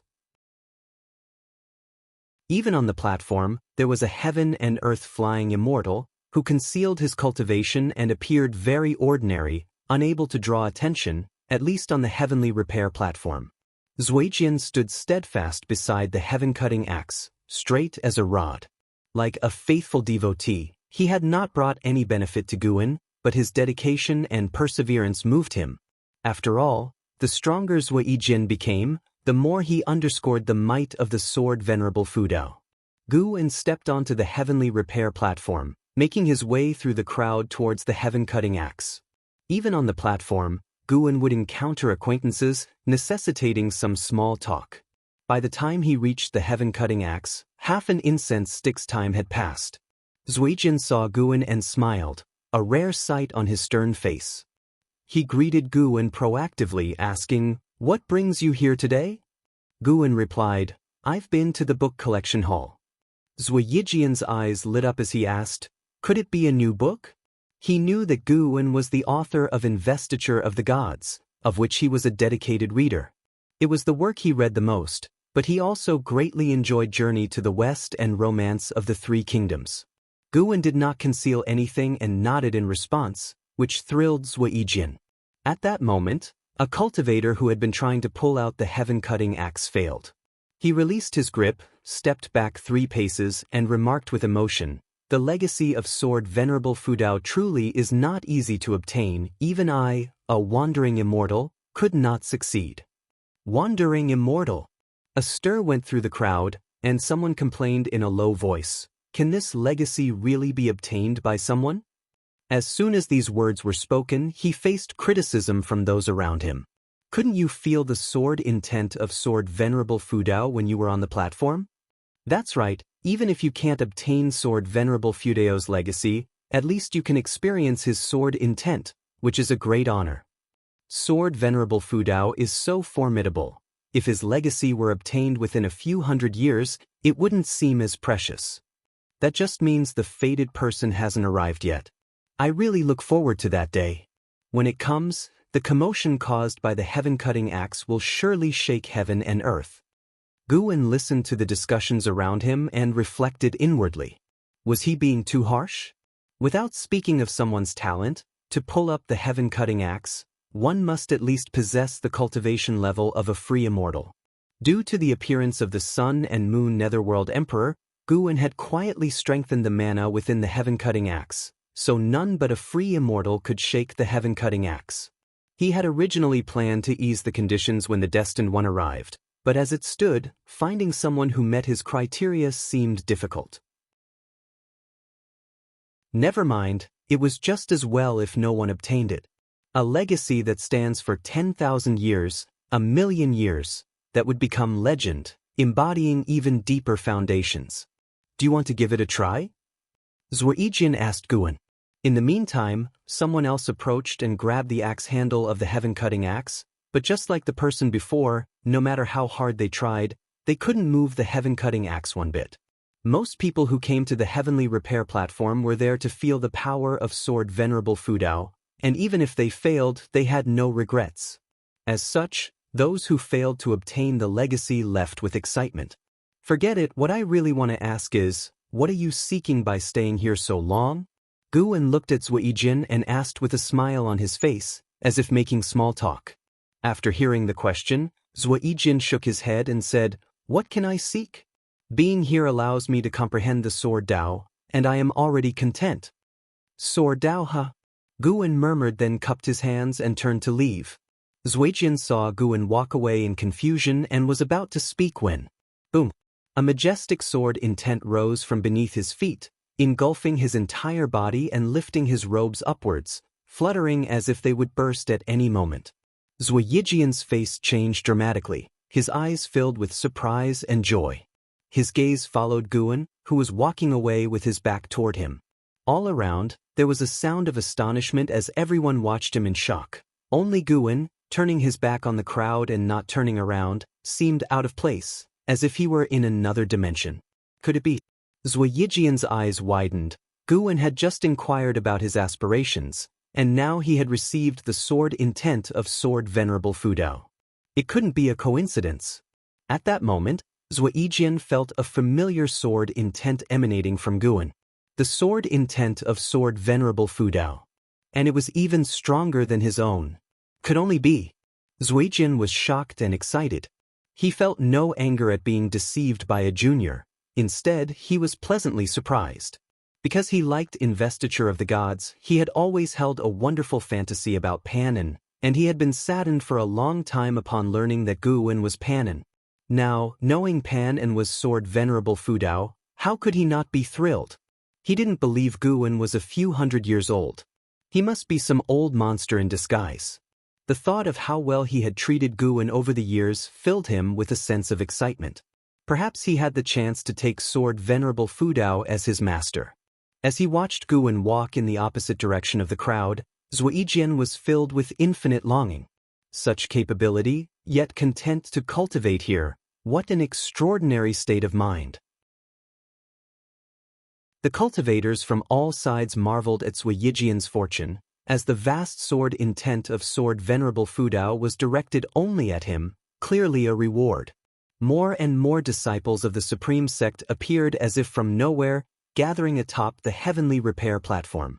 They saw Zhuoyijin enveloped in sword intent and couldn't help but feel delighted. Whoever received the guidance of Sword Venerable Fudao was a treasured asset for the Supreme Sect, and as a community of shared interests, how could they not rejoice? Rumbling, a suppressive roar echoed through the sky, causing all the creatures of heaven and earth to look up, but the cultivators on the heavenly repair platform were not concerned, assuming it was an anomaly caused by the sword intent of Sword Venerable Fudao. Walking through the crowd, Guin paused and looked up, his brow lifting. Is this power from the past? Guin thought curiously. His divine thought pierced through the sky, peering into the reincarnation vortex beyond. A powerful entity was descending, one that could directly threaten the safety of the great heavenly spirit land. Chapter 421. Primordial Immortal King. As the cultivator on the heavenly repair platform marveled at Zhuoyijin's fortune, the Supreme Sect sensed something amiss, for the oppressive might enveloping the heavens and the earth grew stronger. The snow filling the sky was becoming sparse, as if the harsh winter was about to end. In the third medicine valley, Shinshinzi, sitting under a tree, looked up with furrowed brows, beginning to calculate by counting on his fingers. Ji Xiaoyu stepped out from the house, looking up at the snowy heavens, her eyes reflecting the figure of a majestic stature. The Sun and Moon Netherworld Emperor appeared out of nowhere beside her, his expression solemn, and said, "The breath of an immortal king." Ji Xiaoyu turned to look at him, asking, "What is an immortal king?" She had regained many memories from her past life, but there were always gaps, hence, she could maintain the will of this life. An immortal king is a free immortal who has gathered the chi fortune of heaven and earth in oneself, having undergone reincarnation tribulation. Their mana is said to penetrate the heavens and be unmeasurable, said the Sun and Moon Netherworld Emperor, looking up with a serious expression on his face. He continued, "The aura of this immortal king is off, there's a strong scent of death." "What does that mean?" Ji Xiaoyu asked, her brows knitted. "I'm not sure, but one thing is certain, the great heavenly spirit land is facing a great disaster." The Sun and Moon Netherworld Emperor took a deep breath, his eyes flickering, seemingly deep in thought. After hearing this, Ji Xiaoyu shifted her gaze back to the sky, observing the strange phenomena above. The snow melted, the clouds churned, and the sky gradually darkened, the oppressive atmosphere between heaven and earth intensifying, making more and more beings feel uneasy. Guwen watched for a while, then walked toward the edge of the heavenly repair platform. Zuijian was still absorbing the sword intent refinement from sword Venerable Fudao, his thoughts being drawn into a state of path enlightenment, forgetting about external matters. When Guwen descended from the heavenly repair platform, the disciples of the Outer Gate City finally noticed the anomalies in the sky. At the same time, in outer heaven, in the void, figures knelt, facing the reincarnation vortex, which had grown larger than ever, with a majestic figure radiating light appearing faintly visible in the darkness at the center of the vortex. Before this figure, all the powerful figures under the reincarnation vortex seemed insignificant. The cultivators from the Immortal Dynasty and Holy Court who rushed here changed their expressions drastically at the sight of the figure in the reincarnation vortex. What is that? Such a terrifying aura, how high must his cultivation level be? Be careful, everyone, that figure is neither human nor demon, it must be an evil spirit. Could it be a heavenly demon? But why wouldn't they come from the silent destruction domain? Why do I feel this figure looks somewhat familiar, as if I've seen it somewhere before? As the two factions of beings discussed, they held their Dharma treasures, ready for battle. The figures kneeling under the reincarnation vortex all looked up, their eyes intently fixed on the figure within the vortex, their expressions filled with fervor. Suddenly, an immortal spirit from the Immortal Dynasty burst out shouting, "The primordial immortal king." At this utterance, the side of the Immortal Dynasty was in uproar, the immortal spirits greatly shocked, their gazes towards the reincarnation vortex filled with disbelief. On the side of the Holy Court, a few strong cultivators who had heard of the name of the primordial immortal king also showed a look of horror. All celestial ranks returned to the Holy Land. A commanding voice echoed in the void, and upon hearing it, the cultivators of the Holy Court turned around and left. Within 3 breaths, all the cultivators of the Holy Court had returned to the great heavenly spirit land. Seeing this, the immortal spirits became increasingly agitated. Is it truly the primordial immortal king? He's still alive. So Yuanshu ancestor created the reincarnation vortex to welcome the primordial immortal king. No, don't you feel that something is off about his aura? But that is the primordial immortal king. No matter what form he takes, he is forever the immortal king of our immortal dynasty. How many years has it been since the birth of the Holy Court? The Immortal Dynasty has not seen a true unifier of the world. The immortal spirits were overtaken with excitement, though a few showed worried expressions on their faces. Just then, the primordial immortal king within the reincarnation vortex began to move. He slowly emerged from the darkness, a terrifying aura reminiscent of an ancient demon god surging from the vortex, unstoppable like a river bursting its banks.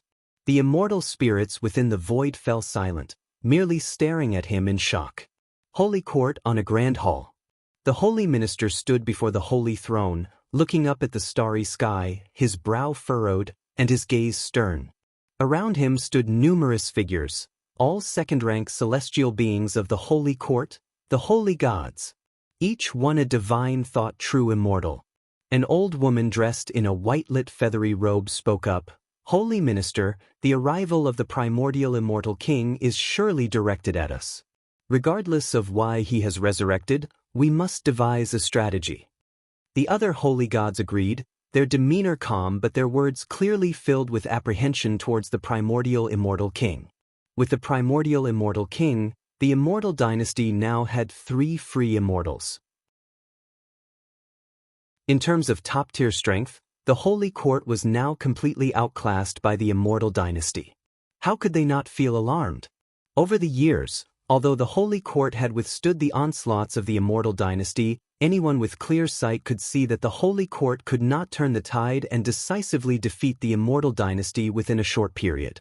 Now with the emergence of the primordial immortal king, what would happen next was foreseeable. The holy minister, with a stern face, said, "What strategies do you propose, my lords?" Upon hearing this, the holy gods suddenly fell silent. Facing a free immortal, any plan was meaningless. Only a free immortal could confront another free immortal. One of the holy gods looked at the holy minister and asked, "When will you begin your breakthrough?" The holy minister had been preparing to break through to a free immortal status, but such a matter could not be rushed. It required ample preparation, and for the holy minister, this tribulation crossing was a life-or-death challenge, naturally not to be undertaken lightly. The holy minister looked at him and said, "If not for some people shirking their responsibilities, I might have already succeeded in my tribulation crossing. We are all contributing to the holy court. I don't know why some clutch onto their chi fortune so tightly, either in seclusion unable to act rashly, or having just released it, unable to retrieve it immediately." He wanted to leverage the entire chi fortune of the holy court for his breakthrough, but once chi fortune was linked with a person, it could not be withdrawn easily. Losing chi fortune would disturb the mind and bring ominous luck. This could not be forced and must be discussed thoroughly with the higher and lower echelons of the holy court to draw out some of the chi fortune without causing the collapse of the holy court. Moreover, the holy court was still contending with the immortal dynasty. Faced with the holy minister's interrogation, that holy god turned pale and did not make a sound. Another holy god spoke up, "It's too late even for the holy minister to make a breakthrough now. What we need is a free immortal who can join the fight immediately." An old man with a wooden staff stroked his beard and asked, "Are you referring to Sword Venerable Fudao?" Silence descended upon the great hall, the holy gods then turning their gaze towards the holy minister, causing him to furrow his brow.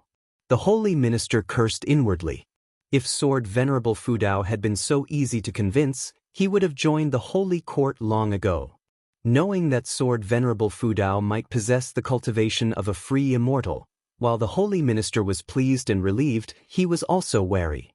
A free immortal who would not reveal his true identity, who wouldn't rethink their assumptions. Chapter 422 I give you a chance with a knife. As the holy minister hesitated, the primordial immortal king stepped out of the reincarnation vortex and presented his image before the immortal spirits. The primordial immortal king had a towering figure, his clothes worn and tattered, and the upper body was left with only strips of cloth drifting slightly. His long hair was spread over his shoulders, emitting a wild and fierce aura. His strands of hair, like the gray rivers of the wilderness, fluttered, stirring the clouds like dragons churning the river, causing the Tao spiritual energy around him to twist, forming a visual impact that could be seen with the naked eye. He seemed to come from ancient times, as if he had traveled from the source of the river of time, arriving at the great heavenly spirit land with an oppressive aura that stifled all creatures. The immortal spirits looked at him, their eyes filled with reverence and anticipation. Beneath the reincarnation vortex, figures radiated an aura similar to that of the primordial immortal king, silent and chilly. Seeing the primordial immortal king, they were not shocked but rather excited. They seemed to know what was about to happen and were ready to participate. Phew! The primordial immortal king slightly opened his mouth and exhaled a scorching breath, his eyes filled with bloodshot veins as his pupils gradually regained their luster. His gaze first fell upon the figures beneath the reincarnation vortex before shifting to the many immortal spirits in the distance. Facing his gaze, the immortal spirits still felt fear, with some instinctively stepping backward. Different from the primordial immortal king they imagined, this one radiated a dangerous presence, making them feel weird and horrified. Now, the primordial immortal king began to speak, his voice hoarse, making the void of outer heaven even more oppressive. He had not finished speaking when he suddenly opened his mouth and let out an enraged roar. This roar was earth-shattering. Every creature in the great heavenly spirit land heard it, even Tian Yaoer, Tian Qin, Tian Bai in the hidden spirit palace, and the deep-sea dragon carps in the Nianchu cave were frightened. It felt as if they were suddenly awakened from a dream, the roar of the primordial immortal king not just a sound wave but a soul impact. Hearing his roar, all beings felt fear, unable to calm themselves. Creatures on land saw the afterimage of the primordial immortal king in the sky, akin to a mirage, his enormous roaring figure casting an oppressive presence that made their hearts skip.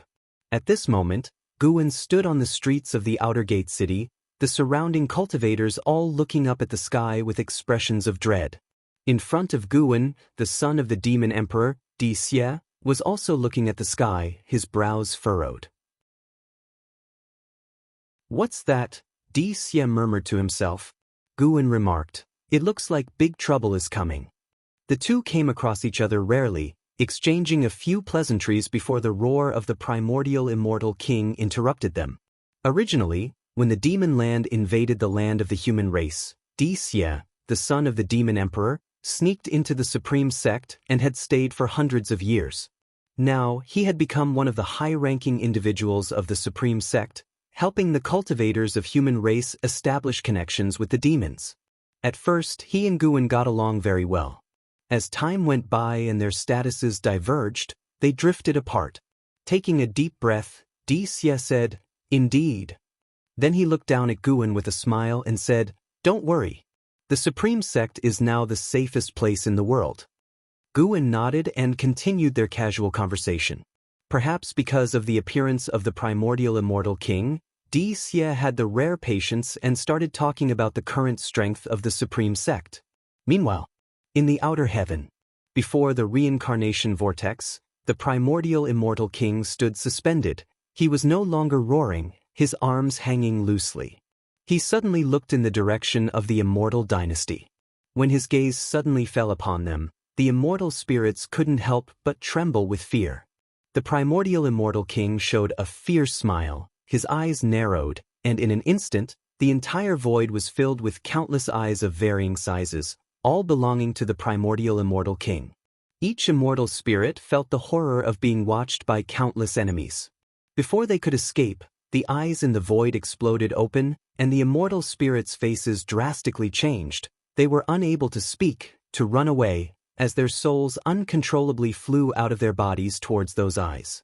This scene was incredibly eerie, causing the powerful beings who were using divine thought and divine sense to peek into the great heavenly spirit land to shudder in fear.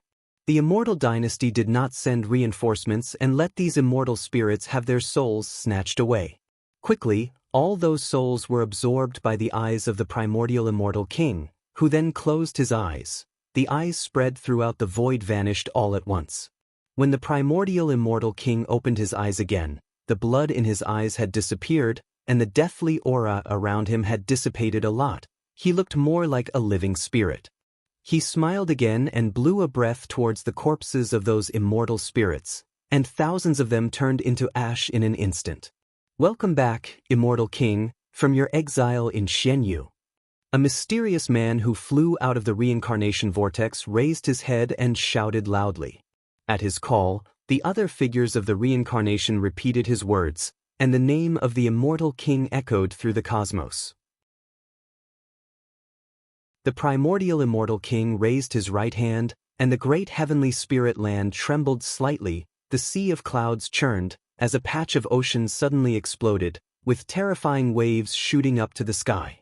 A mysterious black object like a mountain surged from the seabed, scattering the clouds and swiftly flying towards the primordial immortal king. Boom! The primordial immortal king caught the incoming object with his right hand, a massive black saber with a handle as long as a mountain ridge, carved with mysterious patterns, the blade thick, seemingly unsharpened, completely black, emanating no aura.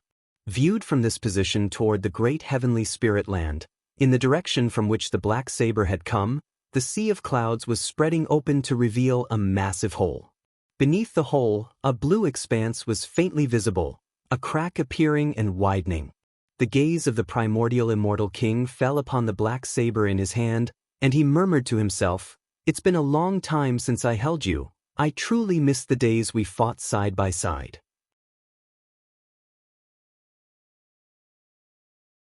Chapter 422, giving you a chance with a knife undersu.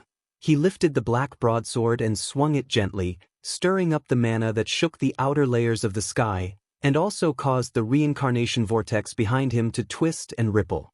This spectacle made the figures within the reincarnation even more excited, continuously shouting the name of the immortal king. There was a tumult in the sky, while the great heaven and earth was dead silent. As if all living beings were afraid of disturbing them, no one dared to come out, and even less dared to shout. The primordial immortal king raised the black broadsword high, completely releasing his own momentum. It was the momentum of someone standing at the pinnacle of the 9 heavens of the immortal path. Even the Yang Xian Emperor had never shown such momentum. Far away in the immortal dynasty, the Yang Xian Emperor stood atop the golden palace, gazing up at this scene, while the ancient immortal emperor appeared out of nowhere beside him, his face ashen. "Was this also part of your plan?" the ancient immortal emperor asked in a deep voice. The Yang Xian Emperor, with an expressionless face, countered, "Would I resurrect another emperor of the immortal dynasty to replace myself?" After hearing this, the ancient immortal emperor furrowed his brows and asked in astonishment, "Then, who could it be?" The Yang Xian Emperor said softly, "It seems that Yuanshu ancestor had another reason for opening reincarnation, and perhaps this was all part of the primordial immortal king's calculations." The immortal dynasty and the holy court were in turmoil, creating chaos in the heavenly secrets. His resurrection now might not be impossible. Upon hearing this, the ancient immortal emperor's eyes showed a hint of worry. The momentum of the primordial immortal king was indeed too strong, so powerful that even he, as a free immortal, felt a chill in his heart. How could he not worry? The most critical point was that following the resurrection of the primordial immortal king, it was not the holy court but their immortal dynasty's immortal spirits who were the first to suffer. This was a very dangerous signal. Could it be a plot by the holy court? But that shouldn't be. How could they achieve such a feat? The ancient immortal emperor muttered to himself. The Yang Xian Emperor did not reply, but in his eyes, there was no sign of worry. Instead, there was a will to fight. Ever since he took the throne of the immortal dynasty, people have often compared him to previous immortal emperors, with the primordial immortal king, the founder of the immortal dynasty, being an existence he could never surpass. He had more than once imagined, if he and the primordial immortal king existed in the same era, who would have the last laugh? He was full of confidence in himself. Even when facing the long, unbeatable Shengtian, he was confident, for he was much younger than Shengtian. Even though the primordial immortal king's current momentum was strong, the Yang Xian Emperor did not fear, his heart burning with fighting spirit. On another side, the holy court, currently discussing strategies, the holy ministers and holy gods were astonished that the primordial immortal king had actually annihilated that group of immortal spirits. What was going on? One of the holy gods looked towards the holy minister and couldn't help but ask, "Was this your arrangement?" The holy minister looked towards the sky, shook his head slightly and said, "It has nothing to do with me. I fear that changes are about to arise." Upon hearing this, the holy gods became even more puzzled. They did not feel the delight but rather a sense of unease. Who, after all, was behind all this?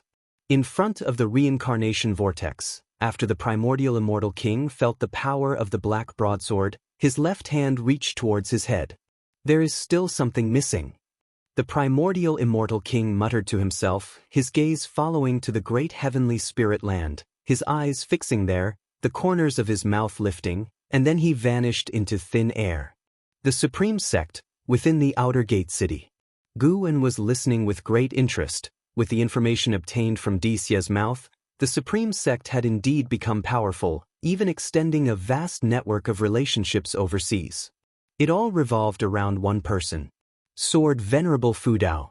Overseas powers, out of respect for Sword Venerable Fudao, responded very enthusiastically to the Supreme Sect's attempts at forging alliances, especially after Sword Venerable Fudao took action. This enthusiasm rose to a whole new level. Dixie was about to recount last year's battle on Golden Scorpion Island, where the Supreme Sect had established no small reputation, proving that, even without Sword Venerable Fudao's intervention, their strength was formidable. Boom! A figure descended from the sky, crashing down onto the street behind Gu-en, sending stones flying, and cultivators nearby were blown away. Gu-en's robe, too, was fluttered by the blast. Dixie's pupils suddenly dilated. He immediately flashed behind Gu-en, shielding him. But the next second, he regretted it because he saw the true face of the comer. It was the primordial immortal king. The roaring figure of the primordial immortal king was still imprinted in the sky, and the surrounding cultivators instinctively looked up and then back at the primordial immortal king. Whoosh! The cultivators scattered like a receding tide, with some even leaping up, flying towards the distance. Dixie, however, stood rooted to the spot, his legs as if they were filled with lead, unable to move. He was afraid, but for some unfathomable reason, he did not run away. All he could hear were his heartbeat. The primordial immortal king looked emotionless as he stared at Gu-en. In front of him, both Dixie and Gu-en seemed so insignificant, the disparity between their auras vast. Junior, do you know the origin of the crown you wear? Hearing the primordial immortal king's inquiry, Gu-en turned and looked at him, then pointed to his own immortal king crown and asked, "Could it be that this crown belongs to you?" The primordial immortal king's lips curled up as he said, "That's right, it's mine. This treasure was crafted by me when I stepped into the 9th level of the immortal path. It is called the immortal king crown, and it is capable of swallowing the chi blood of living beings, storing mana." 9th level of the immortal path. Immortal path supreme treasure. Upon hearing this, Dixie nearly died of fright, with large beads of cold sweat covering his face. Such an entity, he had no power to resist it. Not just him, the entire supreme sect might face the danger of annihilation. He even began to resent Gu-en.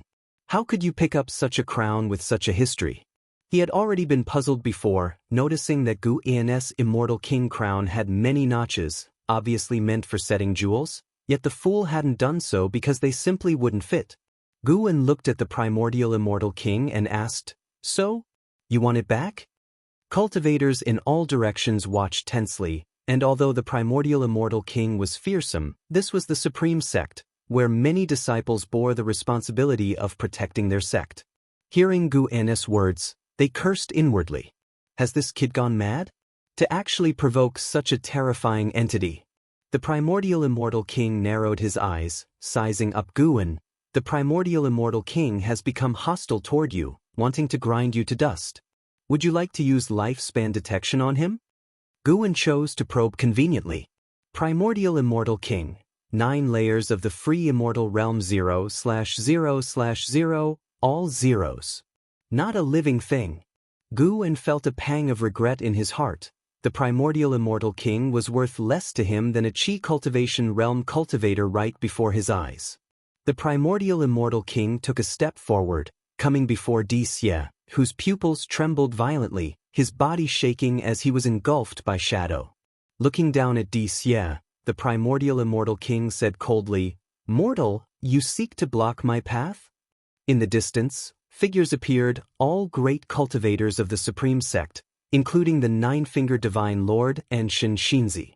They looked at the primordial immortal king, their hearts pounding with fear. Such a terrifying aura. Who exactly is this person?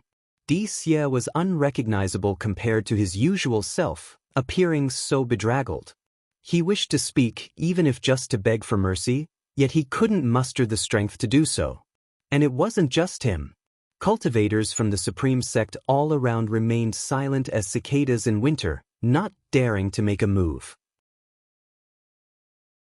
The fact that they chose not to flee already showcased their utmost courage. "Kneel!" The primordial immortal king's gaze turned stern, his voice thunderous like a roaring explosion, startling everyone to tremble. Xie turned pale with fright, his legs went weak, and he collapsed. But just as his knees were about to touch the ground, a hand from behind grabbed his arm, pulling him back up. It was Guin. While holding Xie, Guin looked towards the primordial immortal king. The nine-fingered divine lord, perched on a rooftop afar, was secretly shocked. Who in the world was this kid? Having a vivid memory of Guin's recent standoff with the Sun and Moon Netherworld Emperor, he became curious about Guin, though he dared not inquire. Xie, gripped by Guin, inexplicably felt a sense of relief wash over him.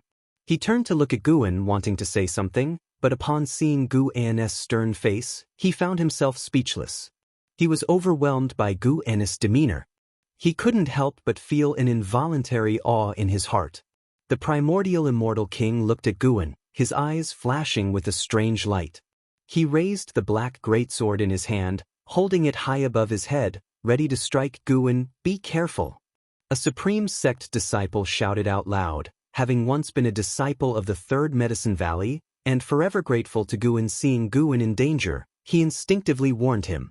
That was all he could do. Guin slightly tilted his head, staring at the primordial immortal king, and said, "I'll give you one chance to strike, just one." Upon hearing this, a chill shot through the primordial immortal king's eyes. He twisted his wrist and savagely brought the sword down. Half kneeling, Xie looked up, his eyes obscured by the black sword, his face filled with despair. Boom! The sword struck down. The black greatsword instantly dissipated, and along with the primordial immortal king, it turned into ash. The terrifying surge of energy crushed the surrounding buildings, and even the clouds in the sky scattered. Guin stood his ground, expression unchanged, only his hair and robes fluttered ceaselessly, as if fierce flames were raging around him.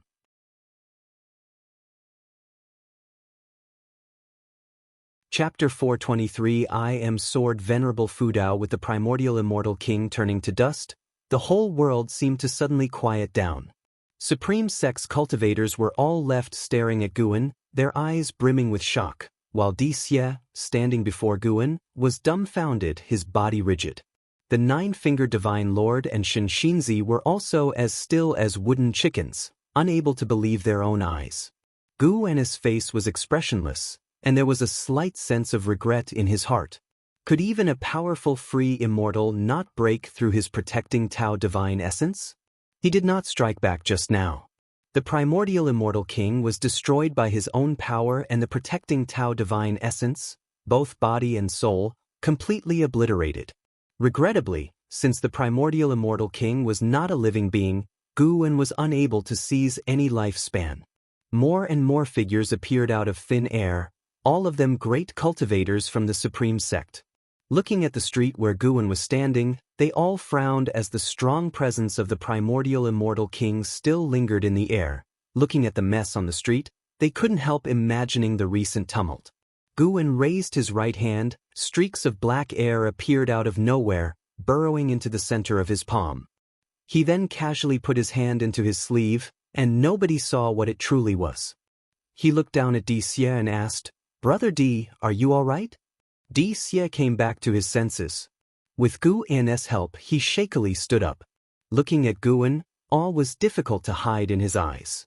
Xie's lips quivered as he wanted to ask about Guin's identity but feared giving offense. "Sword Venerable Fudao." A cry of shock came from afar. As the words were spoken, the quiet was broken, and noise rose from all around, rapidly turning into an uproar. Xie also guessed this. The primordial immortal king claimed to possess the 9 heavens of immortal path cultivation level. Who else could slay an entity with such mastery within the Supreme Sect, if not Sword Venerable Fudao? He turned out to be Sword Venerable Fudao.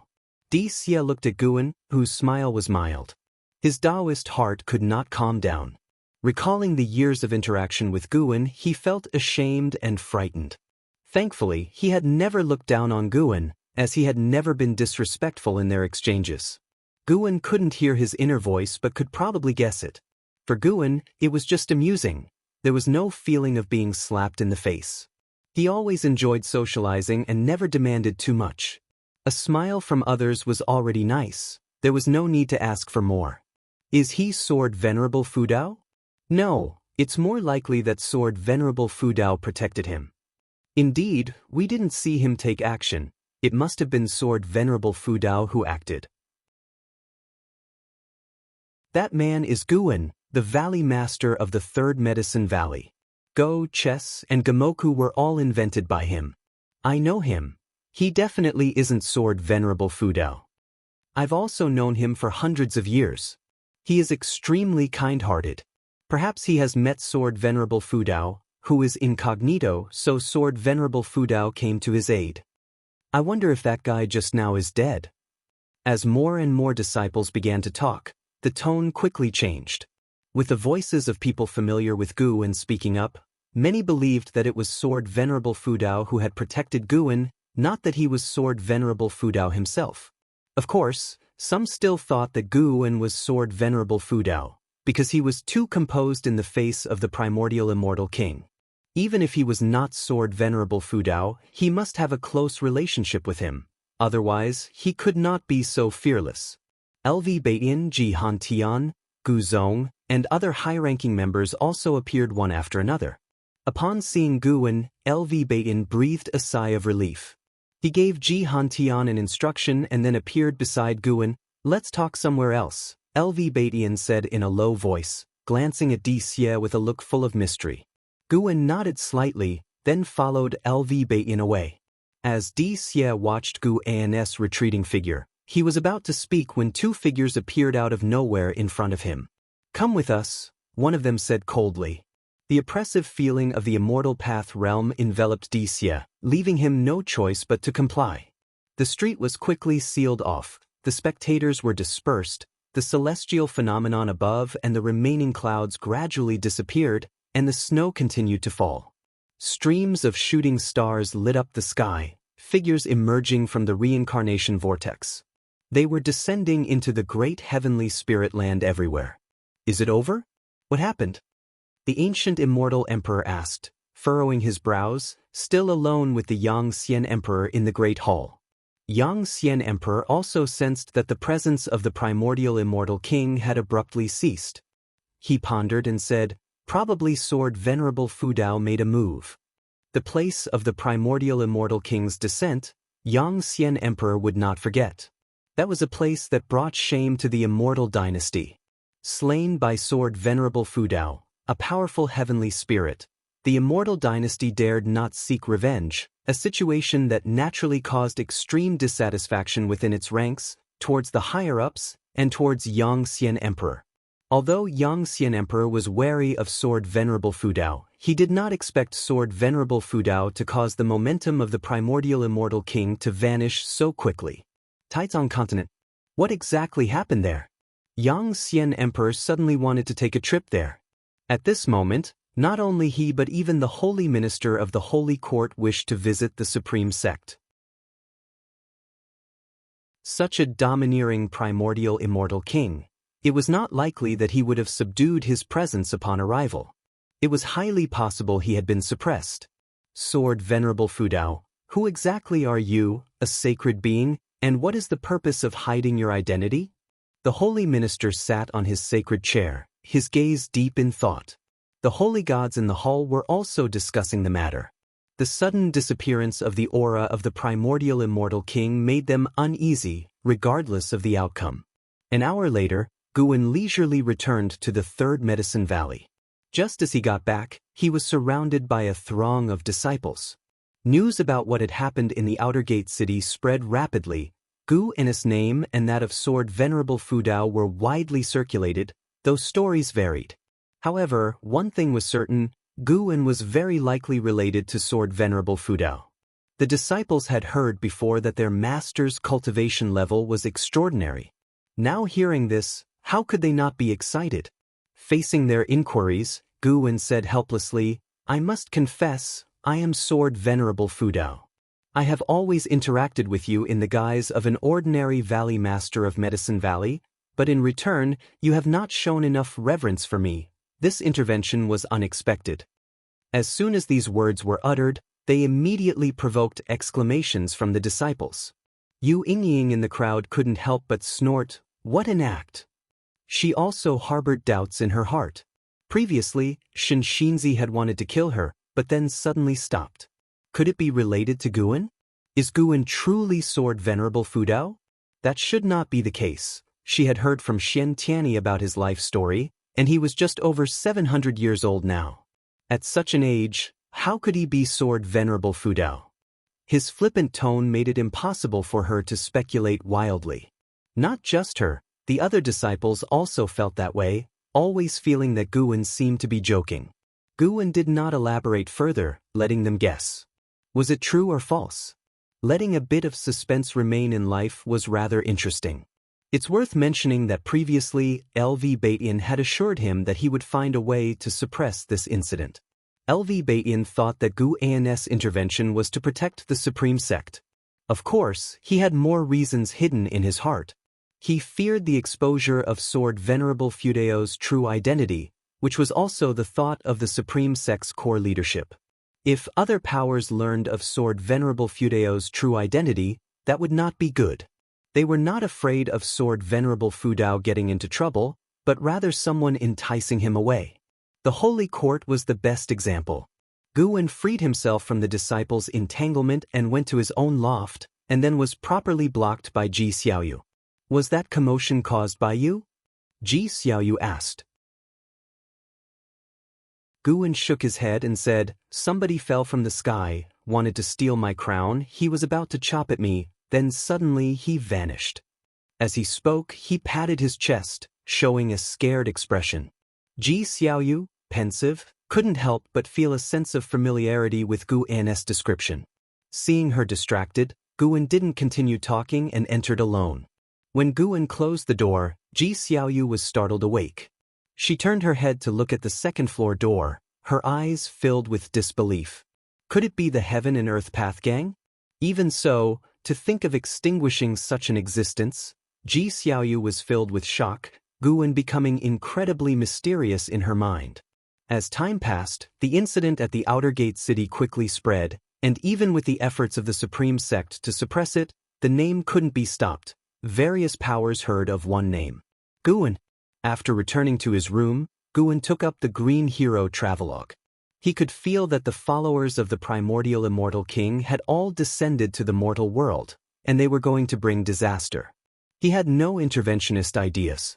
Because this disaster would cause the immortal dynasty and the Holy Court to temporarily cease hostilities, which was actually a good thing. The immortal dynasty and Holy Court's war affected even more creatures. Moreover, with Gu An's current insight into the laws of fate and karma, he could see farther calamities. No matter how he intervened, the fate of the great heavenly spirit land would never disappear permanently. There is birth and death, fortune and misfortune. These are the laws of all things in great heaven and earth. After the extinguishing of the primordial immortal king, the winter snow fell even heavier. In the following days, more and more people came to the Third Medicine Valley for go games and visits to see Guwen. Guwen didn't meet with strangers. He continued to linger in his various medicine valleys, harvesting medicinal herbs. When he went to the Nianchu cave, Tian Yaoer and the other two girls inquired about the roaring of the primordial immortal king. He comforted them briefly and then began to give them guidance in their cultivation. Life was quite busy. Apart from picking medicinal herbs, Guwen also had to teach Tian Yaoer, Tian Qing, Tian Bai, and an Xan. Aside from that, he had to take time to cultivate and nurture his body. In the blink of an eye, the Spring Festival arrived. On the morning of the Spring Festival, Guwen made a trip to the inner sect city, drinking with Wu Ju at an inn while listening to a storyteller talk about overseas matters. That immortal Lord Qin is said to be an ancient great power from 10 million years ago, resurrected from reincarnation, needing to devour the souls of countless immortal cultivators to reconstruct his body. The storyteller's tone was filled with emotional provocation. Even Guan and Wu Ju were captivated by his words. Wu Ju turned his head to look at Guan, curiously asking, "What exactly is your relationship with Sword Venerable Fudao?" Guan glanced at him and said, "I am Sword Venerable Fudao." "What do you mean by what relation?" "How could that be? I've watched you grow from the Foundation Establishment realm to today. If you are Sword Venerable Fudao, then I must be the Yangxian Emperor." Wu Ju exclaimed with wide eyes. Gu An's gaze followed to the stairway entrance. Someone was coming up. Yangxian Emperor, Free Immortal Realm Level 16-908. 922/50 000/100 000.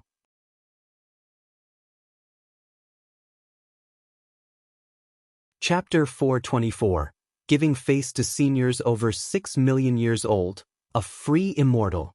A lifespan of 50 million years. The ultimate lifespan of 100 million years. Truly worthy of being the current lord of the immortal dynasty. Guan looked at Yangxian Emperor and felt deeply moved as these numbers demonstrated the emperor's formidable power. Wu Ju continued to refer to himself as the Yangxian Emperor, oblivious to the true Yangxian Emperor approaching.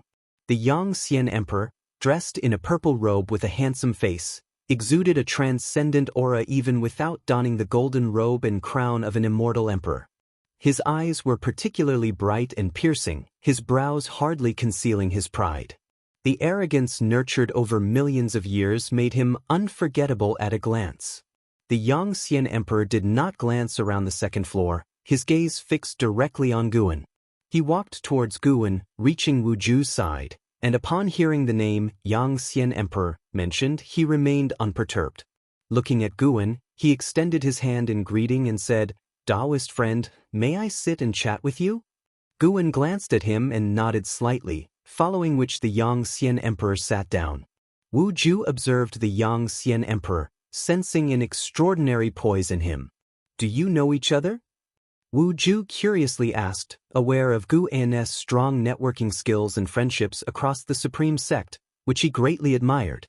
Before displaying his talent, he had not one friend. Guan replied, "We do not know each other, but to meet is fate, is it not?" Upon hearing this, the Yangxian Emperor smiled and nodded in agreement. Guan waved his right hand, and a jug of wine rose up, settling gently in front of the Yangxian Emperor. "Drink this jug of wine, and see if you would like to be friends with us," Guan said nonchalantly. Previously, when Qiushi Immortal Lord had come to trouble him, even if not arranged by the Yangxian Emperor, as the Lord of the Immortal Dynasty, he couldn't disassociate from the causal relations. The Yangxian Emperor narrowed his eyes upon hearing this. Naturally, he wasn't going to drink the wine, but Gu An's intention was to constrain him. Facing Guan, he could only discern that Gu An's cultivation level was in the nascent soul realm, unable to spot any loopholes. If Guan truly was Sword Venerable Fudao, their gap in cultivation level was undoubtedly enormous. He hesitated for a moment before opening the jug and lifting it, beginning to drink heartily. Wu Ju looked skeptically between Guan and the Yangxian Emperor, witnessing for the first time Guan putting someone in a difficult position. Who is this person? Could he be a scion of a family that had offended Guan? The Yangxian Emperor drank swiftly, and once he set down the jug, Guan picked up a new one and began drinking alone. Seeing this, any trace of discomfort in the Yangxian Emperor's heart instantly dissipated, a smile appearing on his face. Adversaries should resolve and not agitate conflicts. He and Sword Venerable Fudao had no direct enmity. Qiushi Immortal Lord had acted rashly. Although this incident had cost him face, Sword Venerable's power was enough for him to concede some face. Though he was proud and considered his talent unparalleled in the world, he was only several million years old, and beings like Sword Venerable Fudao had likely lived tens of millions, or even hundreds of millions of years. He should yield some respect to his predecessor. After finishing his drink, Guan put down the jug and started making casual conversation with the Yang Xian Emperor. The two tactfully avoided revealing their true identities, acting as if genuinely curious about each other. Wu Ju joined in, guided by Guan, and they returned to discussing the Yang Xian Emperor. Wu Ju admired the Yang Xian Emperor, who had faced interventions from the Holy Court during his tribulation crossing and had boldly initiated war. Perhaps it was a calculated move, but it was done openly, which he liked about the Yang Xian Emperor. For some reason, Guan felt like he was being scolded. Little bastard, who says he isn't straightforward and honorable. The Yang Xian Emperor, however, was all smiles, finding Wu Ju more and more agreeable. The three drank and chatted, growing familiar with one another, when Guan sighed, "I feel like we were born in the wrong era. Why does it seem like our generation always faces endless tribulations?" Wu Ju nodded, sharing the sentiment. The Yang Xian Emperor said, "Every generation feels like this, remembering only the hardships. But such is life, continuously experiencing trials." He thought Sword Venerable Fudao was hinting at him and felt compelled to explain. With the Immortal Dynasty and Holy Court vying for power, the world seems embroiled in great turmoil, but in fact, friction between the two powers had always existed. To the major sects, the past might have seemed peaceful, but for the common people, every century brought various hardships. It is said when immortals fight, mortals suffer, and the battles between immortal path cultivators also bring disasters to mortals.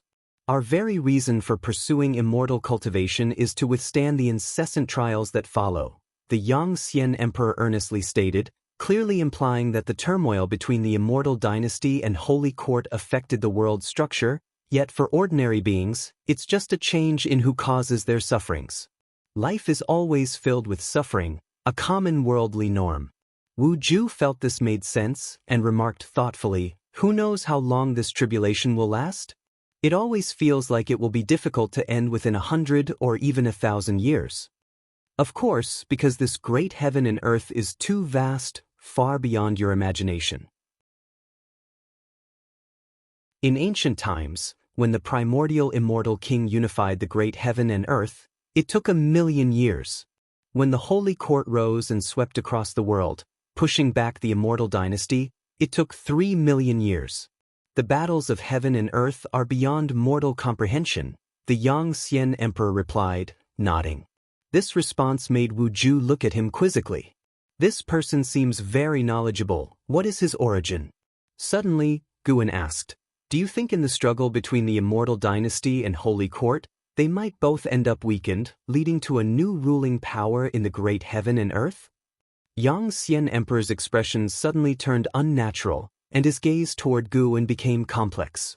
Wu Ju frowned and said, "That's not possible, right? Is there any other sect that can compare with them?" "Now there isn't, but what about in 10,000, 100,000, or 1,000,000 years?" Guan shook his head. He paused, then added, "Besides, I've heard that strong beings always descend from outer heaven, and even heavenly demons reincarnate in the mortal world. Couldn't they be preparing their own forces?" Wu Ju frowned, thinking there was reason in Gu An's words. Yang Xian Emperor's complexion returned to normal. It turned out Sword Venerable Fudao was reminding him of threats from outer heaven. He was actually worried that Sword Venerable Fudao was going to support Supreme Sect. In fact, without Gu An's mention, he had always been worried. The primordial immortal king was the best example. Though a fallen spirit of the Immortal Dynasty, he knew nothing about it. He even felt that there were unknown forces stirring within the Immortal Dynasty. He couldn't help but think back to those immortal spirits who had supported him in starting the war, each one of them seeming suspicious. The storyteller's voice continued to spread, but the trio's conversation didn't attract anyone else's attention because the inn was filled with people boasting. However, after drinking for nearly an hour, new guests arrived, recognized Guan, and enthusiastically engaged him in conversation. Since the battle initiated by the primordial immortal king, many knew of the close relationship between Guan and Sword Venerable Fudao. Yang Xian Emperor watched Guan interacting with the lowly cultivators and suddenly had a realization. This man was terrifyingly strong, yet he could lower himself to mingle with mortals without them noticing a thing. His Taoist heart was unfathomable. Of course, he didn't think much of this approach since he believed more in the supremacy of the strong. The weak should merely serve as foils to the strong. An hour later, Guan and his companions left the inn, and Guan invited Yang Xian Emperor to spend the spring festival in Third Medicine Valley. Yang Xian Emperor did not refuse. He also had more to discuss with Guan. Both returned to the Third Medicine Valley. Upon arriving, Yang Xian Emperor's gaze became complicated. Divine thought, true immortal. Reincarnation, tribulation aura. And mortals with strong chi blood and not a trace of spiritual power. He even saw 2 reincarnated heavenly demons. Something was off about this valley. The Third Medicine Valley was festively decorated. Even Ji Xiaoyu and the Sun and Moon Netherworld Emperor, who rarely shunned cultivation, were playing chess with disciples everywhere. The Sun and Moon Netherworld Emperor turned his head toward Guan. His pupils contracted sharply on seeing Yang Xian Emperor. His first instinct was to flee, but then remembering Guan's strength, he reassured himself. Guan would protect him. There was no need to be afraid here. Would Yang Xian Emperor dare oppose Sword Venerable Fudao? That day, the aura of the primordial immortal king was overwhelmingly strong, yet he was reduced to ashes before Sword Venerable Fudao. From that day on, Guan was regarded by the Sun and Moon Netherworld Emperor as the most powerful being in the great heavenly spirit land. He even suspected Guan was Shengteng. Apart from Shengteng, who else in the great heavenly spirit land could be so powerful? The Sun and Moon Netherworld Emperor diverted his gaze and continued to play chess with the 9-Finger Divine Lord, who was visibly upset and indecisive in his moves. Guan walked further into Medicine Valley, introducing the situation of the Third Medicine Valley to Yang Xian Emperor. Yang Xian Emperor grew interested in the Third Medicine Valley. Subsequently, Guan asked Long Qing to entertain Yang Xian Emperor.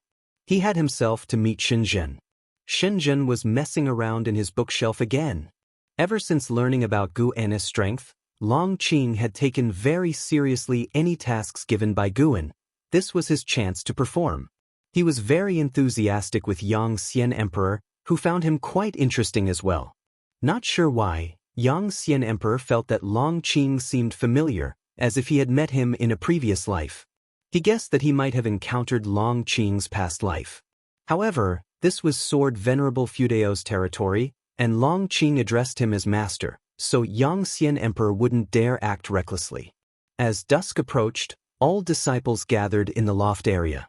Some sat drinking, others stood arm in arm, and yet others were sparring to enhance the festive mood, keeping the atmosphere lively. Yang Xian Emperor's attention was on Guan. He saw Guan surrounded by Shenzhen, Zhenqin, Yi Lan, Ji Xiaoyu, and an Xian, with Shenzhen and Zhenqin directly beside him, sparring verbally. Zhenqin was nearly putting her feet on the table. This gave Yang Xian Emperor a deeper understanding of Sword Venerable Fudao. This man truly was a hidden hermit. Yi Lan watched Zhenqin verbally sparring with Shenzhen, a smile on her face. Not that she found Zhenqin's actions appropriate, she simply enjoyed the atmosphere. It was different from the subsect where people revered her, making her feel as though she had returned to Mystic Valley 700 years ago. After so many years, how could recalling the original intentions not be wonderful? Ji Xiaoyu watched Guan intently. He could see the displeasure in her eyes. What could he do? Everyone insisted on coming to Third Medicine Valley to celebrate the festival with him. It was unstoppable. At least Jiang Qiong was better, waiting for him in the 8 scenic caves. How good it was to interact privately. More crowds always lead to trouble.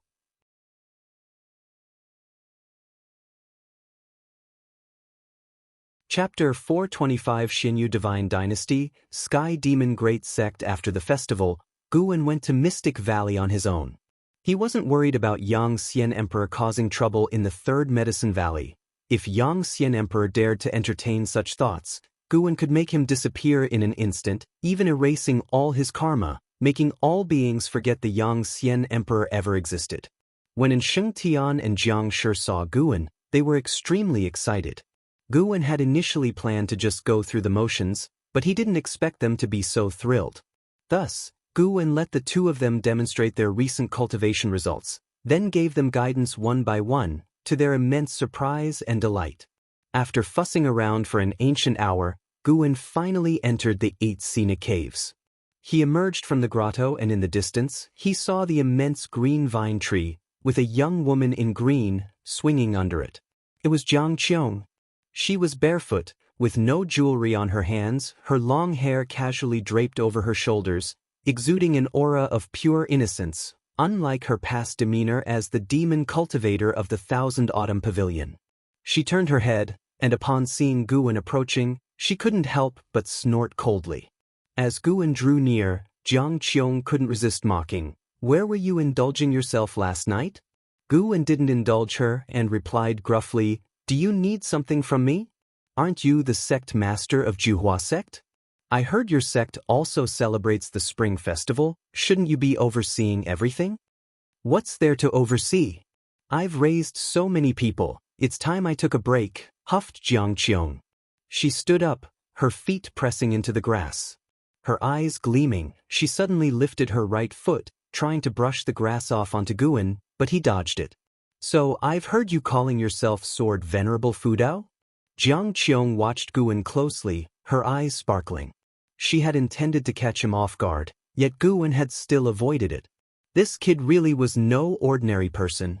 Gu kept his distance and countered, "Indeed, what about it?"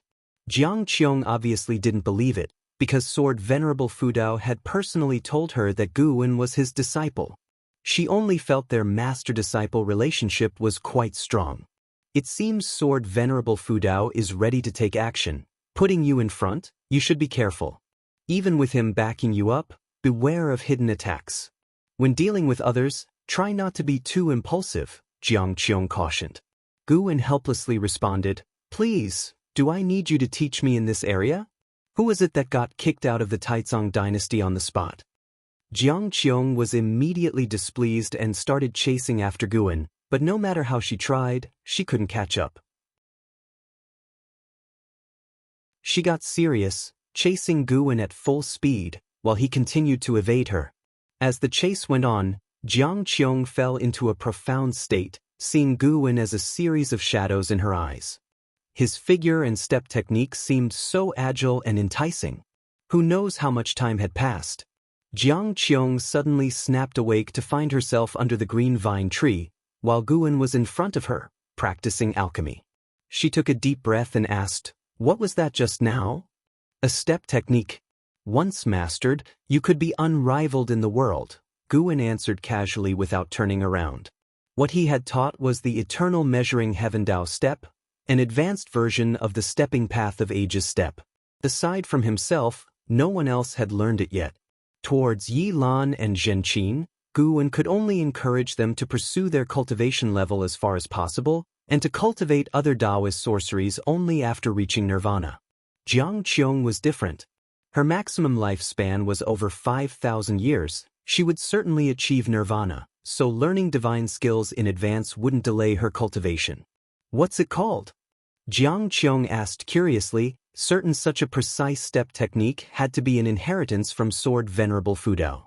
Gu glanced at her and said, "Eternal measuring heaven Dao step. Don't spread it around or it'll bring big trouble, and I mean trouble from beyond this world." Upon hearing this, Jiang Qiong became both nervous and excited. She eagerly pounced towards Gu. She hugged Gu tightly, wanting to plant a kiss on his face, but was blocked by his palm. Instead, she ended up kissing his palm, tickling him. "I haven't loved you for nothing. Rest assured, I will definitely succeed," Jiang Qiong said joyfully. Gu pushed her away and said, "Then you'd better start practicing now. To master this divine skill, I'm afraid it might take 1,000 or even 10,000 years." Jiang Qiong didn't believe it and immediately got up to begin her cultivation. Gu turned his gaze back to the pill furnace. Below the pill furnace, the flames flickered, burning out only to reignite, continuously cycling through a state of reincarnation. With time flying like an arrow, Gu once again seated himself in front of the pill furnace, kindled the fire, and turned his head to look. Jiang Qiong's figure shifted about, resembling a white swan, elusive and difficult to track. She suddenly appeared beside Guan, her right hand to her forehead, followed by a fall, her hands clasping Guan's upper body, resting her head on his shoulder. Why, after 100 years of practice, can I still not even enter the threshold? Jiang Qiong said in anguish. It had been a century since she had received the eternal measuring heaven Dao step, and over the years, she diligently cultivated but failed to grasp it, so she came to Guan for advice. She had just demonstrated it, and with her mystic heart realm cultivation level, she couldn't even take 20 steps. Guan remained leaned upon and said, I've told you before, this divine skill isn't so simple to master. The fact that you can take so many steps already proves your diligence. Jiang Qiong sighed, dispirited. After resting for a while, she brought up worldly affairs. The reincarnation shadows brought by the primordial immortal king wreaked havoc everywhere in the mortal world, and they were given a unified name, Xinyu Wraiths. A century had passed, and rather than being eradicated, the Xinyu Wraiths had grown stronger and had even established the Xinyu Divine Dynasty. Apart from the Xinyu Divine Dynasty, a sect named the Sky Demon Great Sect appeared in the mortal world, supposedly all reincarnations of heavenly demons. While the Immortal Dynasty and Holy Court were struggling against each other, they spared efforts to confront the Xinyu Divine Dynasty and the Sky Demon Great Sect. Not only did they not succeed, but they also suffered repeated defeats, allowing the enemies to gain tremendous momentum. Now, the Immortal Dynasty and Holy Court had begun to cease their wars, turning their spears towards the Xinyu Divine Dynasty and the Sky Demon Great Sect, and the mortal world faced new uncertainties. The Taitsong continent remained unaffected, but its sects saw this as an opportunity to vie for resources. Outside their realm, Sword Venerable Fudao would not protect them, nor would overseas powers indulge them. The Juhua sect was one among these, constantly expanding their reach. Last year, they encountered a demon of the Sky Demon Great Sect and lost tens of thousands of disciples in the fray. This incident enraged the Juhua sect, but the power gap made them wary of seeking revenge. Jiang Qiong was telling Guan all this not to seek help, but just to discuss the outside situation, and Guan had no intention of intervening. Over the years, the reincarnation vortex continually spawned Xinyu Wraiths, bolstering the strength of the Xinyu Divine Dynasty. Certainly, there were great karmic forces at play behind this.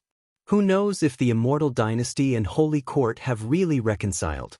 They would do well to join forces and expel these two powers, otherwise, the consequences are unthinkable, Jiang Qiong said worriedly.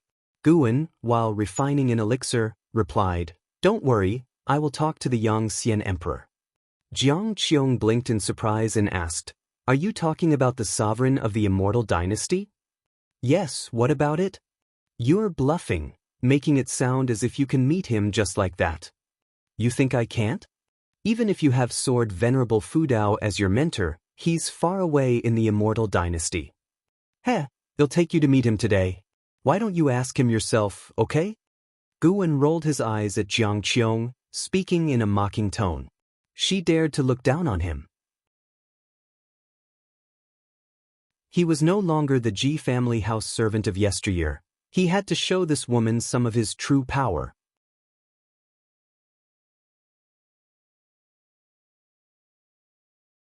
Chapter 426. The Orthodox of Heaven and Earth. Guan brought Jiang Qiong to the Third Medicine Valley, and they made their way to the dojo. Along the way, Jiang Qiong looked around curiously, intrigued by the current state of the Third Medicine Valley.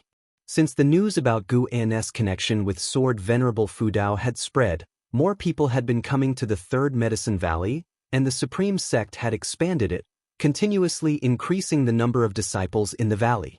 Now, the number of Medicine Valley disciples had surpassed 4,000. At first glance, the Third Medicine Valley seemed like a sect. Jiang Qiong sensed many cultivators with a stronger presence than herself, which made her even more curious about Guan's current status. Guan approached a senior disciple from behind and tapped him on the shoulder, signaling him to leave. The senior disciple, upon seeing him, immediately felt relieved, quickly stood up to salute, then hurried away. Guan sat down and looked across at the Yangxian Emperor, asking, You've been here for 100 years, Aren't you going back? Jiang Qiong stood next to Guan, casting a strange look towards Yang Xian Emperor.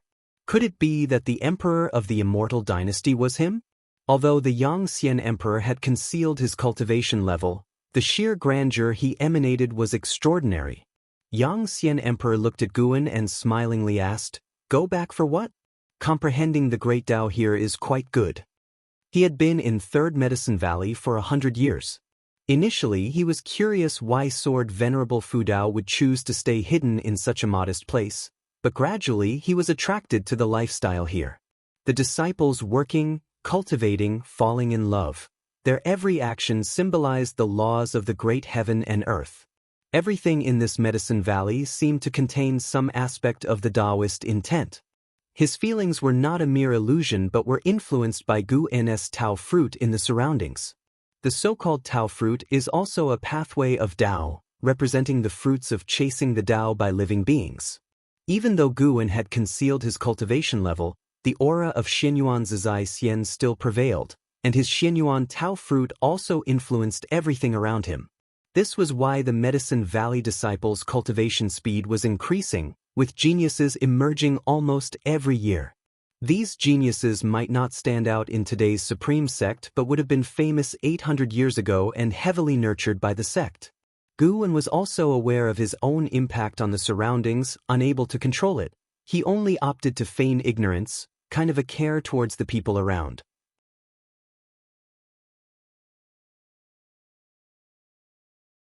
He stood up and took Jiang Qiong to leave. Yang Xian Emperor watched the few ingenious moves made by Guan, contemplative. A breeze swept into the Medicine Valley, lifting leaves that swirled towards the sky. Spring had departed and summer arrived, warming the lands of great heaven and earth. On this day, Guan rode the blood prison great saint, bringing an exile to Immortal Seeking Island. The island master, Sun Hanfeng, personally greeted him, and soon, Hu Shaojian arrived too. With Gu An's support, Hu Shaojian, now a cultivator of the void-crossing realm, despite years having passed and their relationship deepening, struggled to hide his excitement and joy in front of Guan, making it difficult for Guan to discern if it was an act. Guan asked Hu Shaojian to take an exile and the blood prison great saint for a stroll, while he discussed matters privately with Sun Hanfeng. With them gone, Sun Hanfeng finally said, "Master, demon cultivators from the Sky Demon Great Sect have been infiltrating Immortal Seeking Island frequently lately. I sense trouble brewing." Only places like the Taizong continent, protected by mighty beings, were relatively safe. Immortal Seeking Island, despite its strong foundations, inevitably attracted covetous eyes. Guan had foreseen a tribulation awaiting Immortal Seeking Island, which was why he had chosen to come. "Do not worry, just manage the island calmly, no one will disturb Immortal Seeking Island," Guan, holding his teacup, replied softly while blowing on the steam. Hearing this, Sun Hanfeng smiled. He was a disciple of Mortal World Peak, arranged by Guan to oversee Immortal Seeking Island, and treated well by Guan. The benefits he reaped each year were not small, and now he truly valued Immortal Seeking Island, not wanting mishaps to befall it. Shortly after, Sun Hanfeng brought up various other issues, mostly regarding internal disputes or power struggles on the island. Guan spent most of the time listening, and when Sun Hanfeng asked for advice, he did not hold back his opinions. When Sun Hanfeng finished, Guan gestured for him to leave. After Sun Hanfeng departed, Guan remained seated, looking out toward the blue sky, his gaze reaching beyond the heavens and earth. He was looking at an old friend. Tattered clouds hung like torn fabric across the sky, and figures exuding demonic qi hovered in midair. Among them, one with the most intense demonic qi had a giant red fireball and deep red chains wriggling like snakes behind him. Their eyes were all fixated on a ruined and solitary island below, where trees were toppled and the ground upheaved, creating a pockmarked landscape. Dressed in black, Leah stood atop a pile of rubble, with a sword in his right hand and Divine Exotic City in his left, while Divine Exotic Immortal Spirit perched on his shoulder. "Zhao Xuehe, is that all the capacity you have? Capturing me won't be that easy," Leah taunted loudly, a cold expression between his brows. Zhao Xuehe stood in front of the red fireball, toying with the chains around him, an indifferent expression on his face as he looked down at Liya. Liya, how long can you last relying on the power of divine exotic city? Join the Sky Demon Great Sect. Holy Court is not for you. You must sense the weariness of Holy Court. Without Shingun, the chaos in Holy Court holds no merit for nurturing you. Liya frowned slightly upon hearing this. He had been in the holy position within Holy Court for many years but had not reaped significant benefits. Recently, the chief fortune of his position was extracted, making his cultivation unstable. He had no choice but to venture out, partly to clear his mind. As Zhao Xuehe raised his right hand towards the sky, he said, "The sect hierarch of Sky Demon Great Sect has yet to arrive here. When he does, he will transform this realm. There's not much time left for you. If you don't leave Holy Court soon, you'll perish along with it." Liya, frustrated, retorted, "So? Is living a lowly life really better than death?" At this, a fierce light flashed in Zhao Zuhi's eyes. Liya said no more and tossed divine exotic city upwards. Quickly enlarging, it enveloped the whole island, emitting black mist from which divine souls and peculiar ghosts emerged, even revealing a colossal figure wielding an axe, instantly suppressing the momentum of the Sky Demon Great Sect's side. Divine exotic immortal spirit stood on Liya's shoulder, howling as if taunting the enemy. Zhao Xuehe huffed coldly, placing his right hand to his mouth, beginning to chant a spell. As he chanted, his own mana surged out, entering the red fireball behind him, which spouted explosions of intense flames and weird black spots wriggling on its surface. Just as the ghostly army burst forth from divine exotic city, the red fireball suddenly opened a chilling eye, freezing the whole realm as everything came to a standstill. While sipping tea, Guan observed that the Sky Demon Great Sect indeed possessed something powerful, utilizing the power of the Silent Destruction domain. He secretly passed mana to divine exotic immortal spirit. The stronger it became, the stronger divine exotic city would be, leading both parties into a stalemate. He had noticed some mighty beings stirring within the Silent Destruction domain, eyeing the great heavenly spirit land. These entities only dared to peer and feared to step into great heaven and earth. This disappointed Guan. The Sky Demon Great Sect borrowed the power of the Silent Destruction domain, while Shenyu Divine Dynasty tapped into the power of the Reincarnation Vortex. Both forces still tested the waters, uncertain whether they feared him or Shengtian. Guan indeed looked forward to their descent. If they provoked him, it would be the perfect time to harvest lifespans. Time swiftly passed. After battling for 2 ancient hours, Liya had escaped the encirclement, barely surviving this tribulation. However, Guan foresaw that Liya would be entangled in vendettas for many years to come. "Senior brother Li, the next millennium won't be easy for you," Guan murmured to himself, then stood up and walked outside the hall.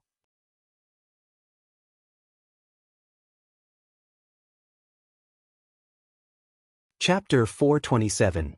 Divine Emperor's Descent. Autumn breezes wafted through Mystic Valley. Guan sat on a tree branch, looking down at the sparring in the forest below. Jiang Shi and Shengtian were engaged in a close contest of martial moves and movement techniques, the master and disciple evenly matched.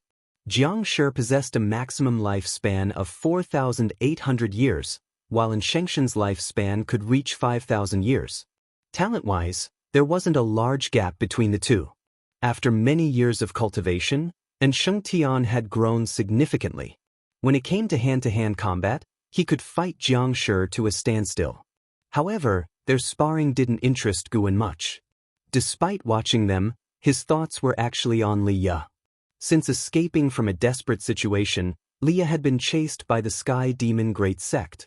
Fortunately, no particularly strong entities had set their sights on him yet, and the strongest among his pursuers were only at the wandering immortal realm.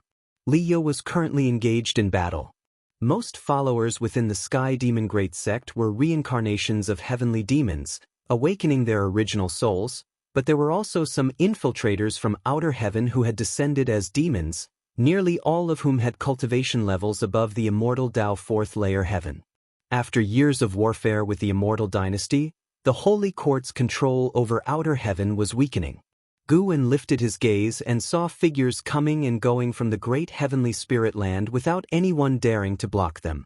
In such circumstances, the Sky Demon Great Sect was rising swiftly, spreading across the world like a wildfire.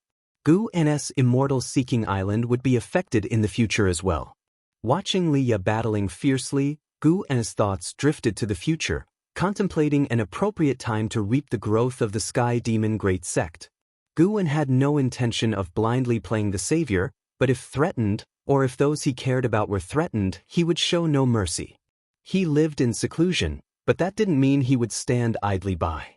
After observing Leia for a while longer, Guwen's gaze shifted toward Anhao. Anhao was about to undergo nirvana. He was still imprisoned, waiting for the Yang Xian Emperor to return.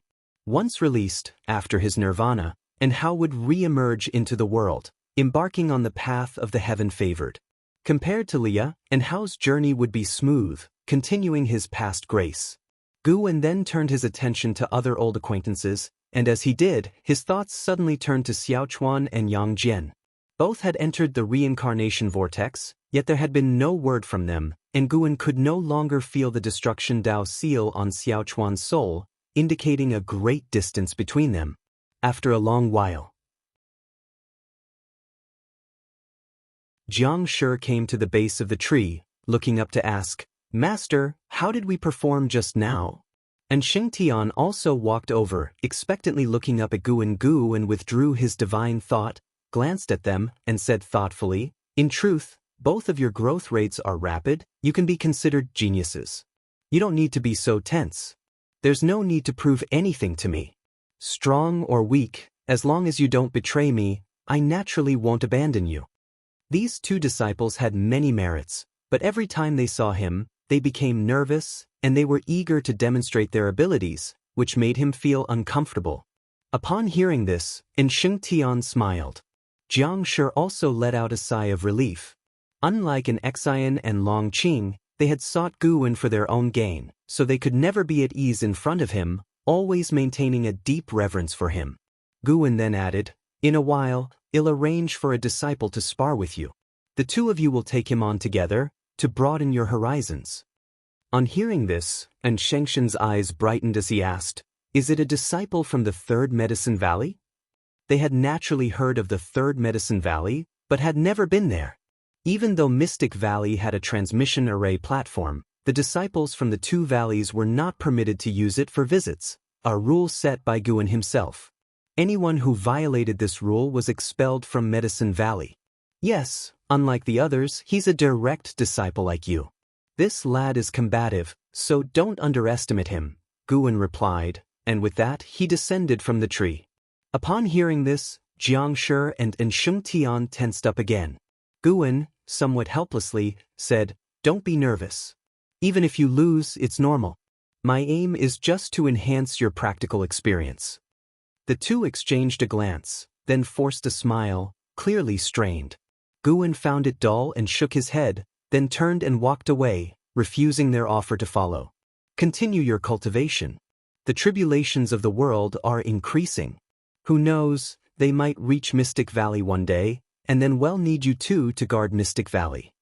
Upon hearing Guwen's words, the pair stopped in their tracks, their fighting spirit suddenly ignited. They didn't believe Mystic Valley could be in danger. Clearly, this was Guwen's test for them. Guwen made his way back to the Third Medicine Valley. As soon as he stepped from the transmission array platform, someone blocked his path. "I am Lu Changjing. I wish to have a word with the Valley Master, if you may," said a middle-aged man standing before Guwen, bowing respectfully. But before he could finish, Guwen interrupted him, "Immortal Fall Gorge doesn't qualify." Guwen walked past Lu Changjing, heading towards his loft. Immortal Fall Gorge was Lu Changjing's sect, a great sect on the seas. Guwen knew of it through the causal threads he saw surrounding Lu Changjing. The strongest within Immortal Fall Gorge had attained the divine immortal of wondrous Dharma realm, which, in Guwen's eyes, indeed did not qualify. Upon hearing Guwen's words, Lu Changjing's face flushed.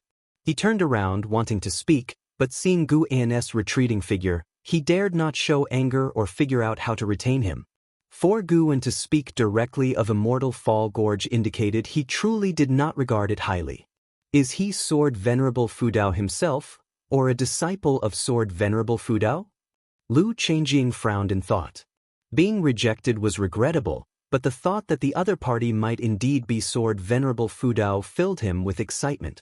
The Sword Venerable Fudao was an existence comparable to the Yangxian Emperor. Lu Changjing took a deep breath and turned to visit the main city of Sect of the Supreme Sect. As he turned around, a figure barred his way. He looked up and involuntarily furrowed his brows.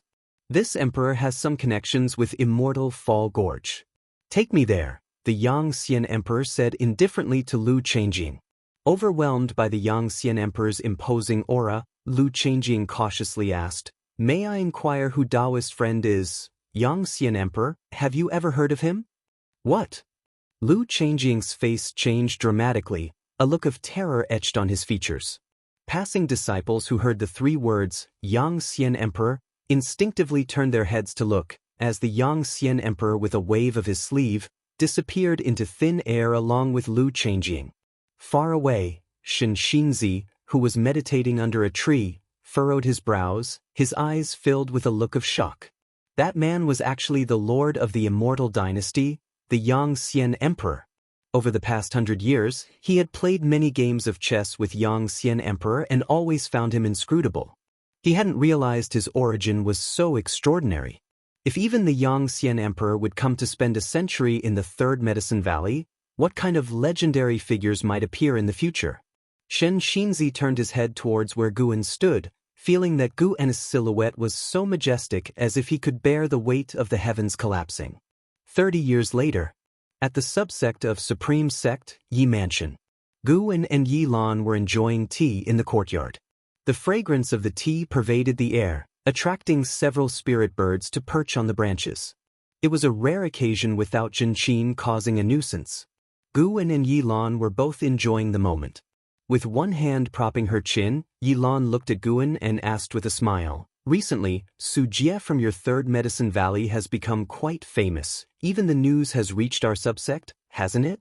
"That kid's talent is indeed outstanding. He's really brought honor to the Third Medicine Valley," Guan responded with a smile. Su Jie had become a master disciple after only 5 years in the Third Medicine Valley. Guan did not give him personal guidance. He received the same treatment as the other disciples. This resulted in Su Jie not having a strong sense of belonging to the Third Medicine Valley, treating it merely as a stepping stone in his journey of cultivation.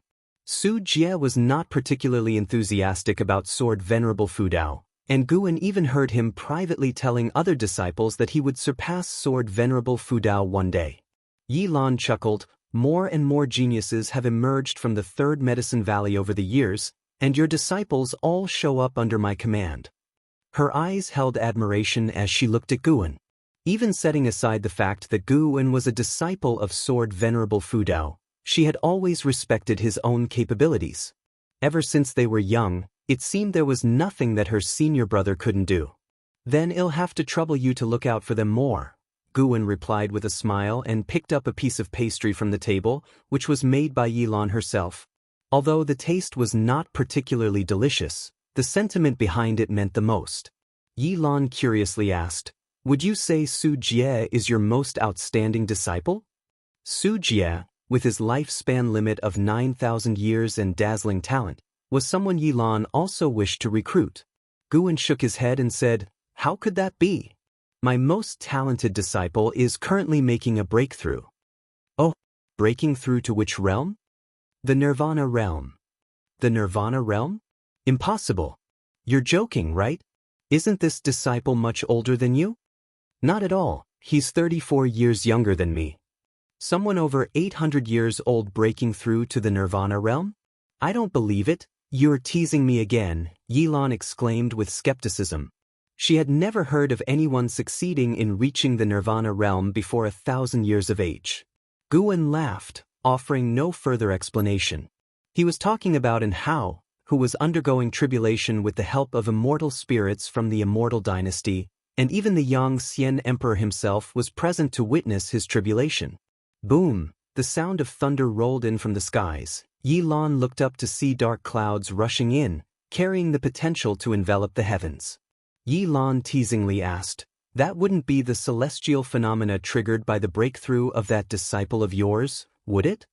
Guan also looked up and said, "Of course not. However, this commotion is indeed caused by a breakthrough."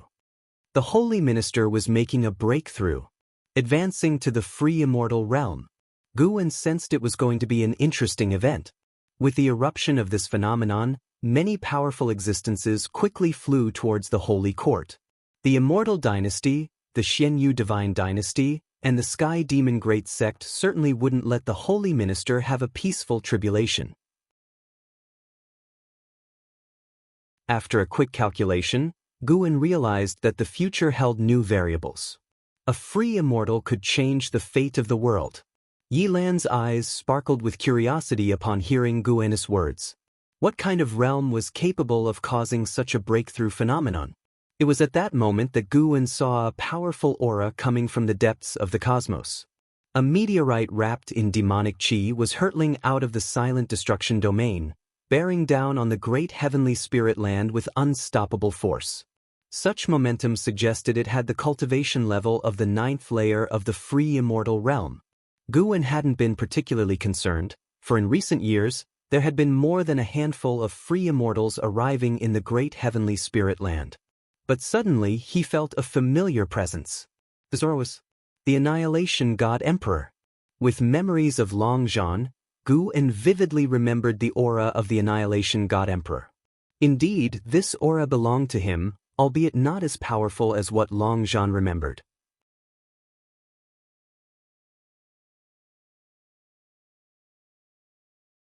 Chapter 428 Long Qing's fear holy minister broke through, Annihilation God Emperor descended. Guan recalculated the momentum of great heavenly spirit land and found that the future became blurred. Many things could not be thoroughly predicted. Most critically, Guan was unclear about the purpose of the Annihilation God Emperor's visit to the great heavenly spirit land. Long Zhan was from an era far distant from his own, with the battle court he established becoming ancient legend, making the Annihilation God Emperor only stronger than before. How could he not be wary? Even if this presence of the Annihilation God Emperor was just the aura of the free immortal, Guan believed that his true form would be an incredibly tricky existence. Under Guan's watch, the meteorite carrying the aura of the Annihilation God Emperor rapidly approached the great heavenly spirit land.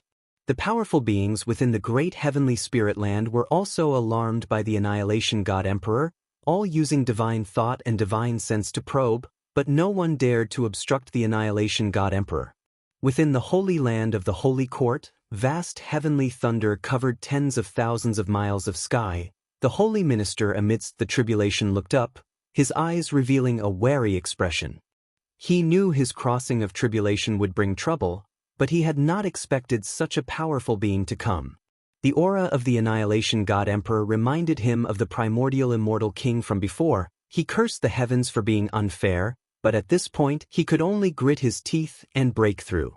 Once the heavenly tribulation began, there was no turning back, either die or succeed in crossing. He leveraged the chi fortune of the holy court to break through. He could not afford to lose, because if he failed, the entire holy court would suffer greatly, chi fortune connecting every living being of the court.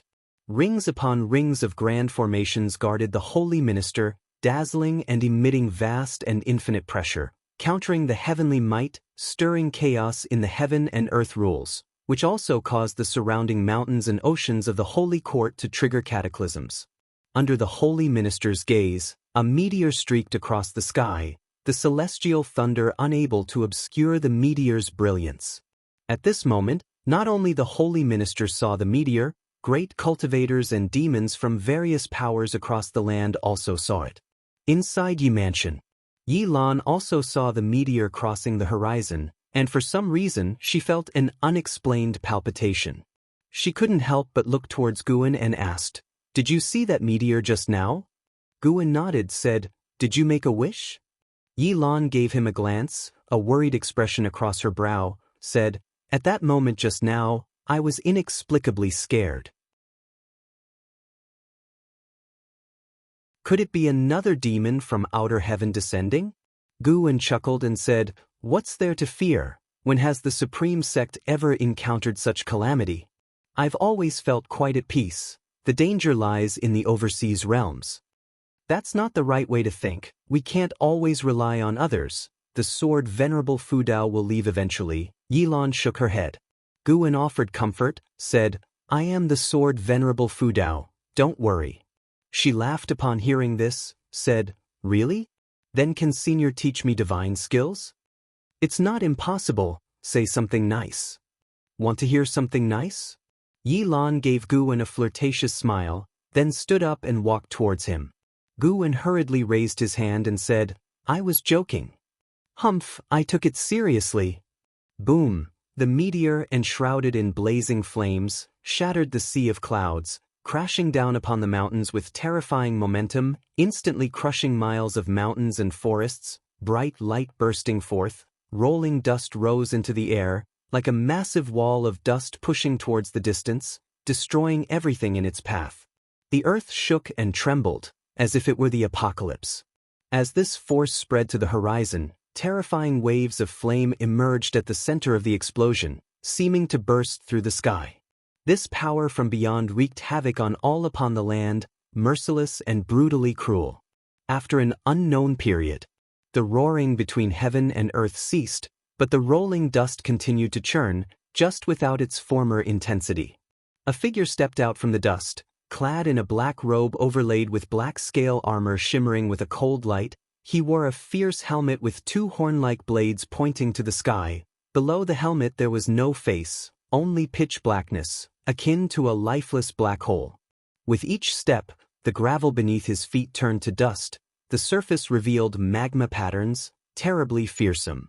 He stopped walking, looked up, still pitch black under the helmet, without eyes. It was unclear what he was looking at, or perhaps what he was sensing.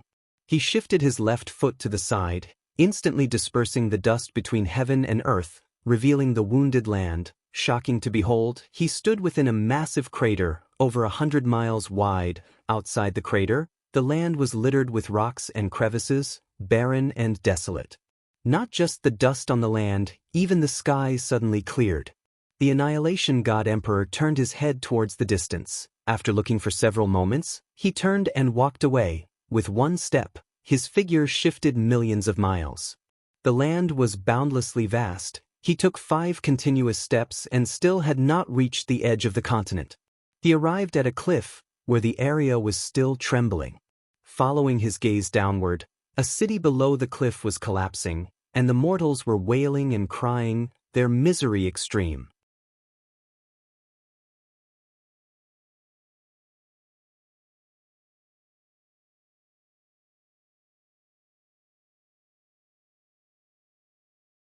Chapter 429 Heavenly Tao has its own fixed number. Facing LV Xian's inquiry, Guan raised an eyebrow and said, "So the news has reached your ears?" LV Xian crossed his arms in front of his chest, chuckling proudly, "Of course. That's really slow." "What?" LV Xian's smile froze, uncertain of what to say. If it were anyone else, he would have responded with a kick, but facing Guan, what could he do? Endure, that's what. Guan found his expression amusing, so he pretended to be mysterious and said, "That's right, I am Sword Venerable Fudao. However, many people don't believe it and think that I am just a disciple of Sword Venerable Fudao. You must keep this matter between us. Heaven knows, earth knows, you know, and I know." Upon hearing this, LV Xian became excited. His body trembled as he asked carefully, "Is it true? Why, let me know." Guan's gaze deepened as he said, "Even though you are no match for me in my eyes, you are the only one who poses a threat to my talent. And Hao doesn't have what it takes. He's too compliant and will stumble eventually. Only those prodigies who survive can be considered strong." LV Xian was deeply moved, his fists clenched and blood boiling with excitement. Guan was satisfied with his reaction. Winning people over with just a few words. Why not? Then, Guan went and sat down at a stone table to the side. LV Xian snapped back to reality and hurried to follow. Sitting across from Guan, LV Xian asked nervously, "Is it your talent, Or are you the reincarnation of a great power, or have you concealed your age? Guwen looked at him and replied, when you reach the immortal path realm, you'll understand a stage called reincarnation tribulation. Reincarnation tribulation? LV Xian was captivated just by the name. Guwen asked, you didn't come to find me just to confirm this, did you? He could guess LV Xian's purpose, but he preferred to hear LV Xian say it himself. LV Xian took a deep breath and said, the Xinyu Divine Dynasty has invited me to join. Lately, I've been thinking about breaking away from His Majesty. What's your view on the Xinyu Divine Dynasty? Guwen knew about the rift between LV Xian and Li Xiandao.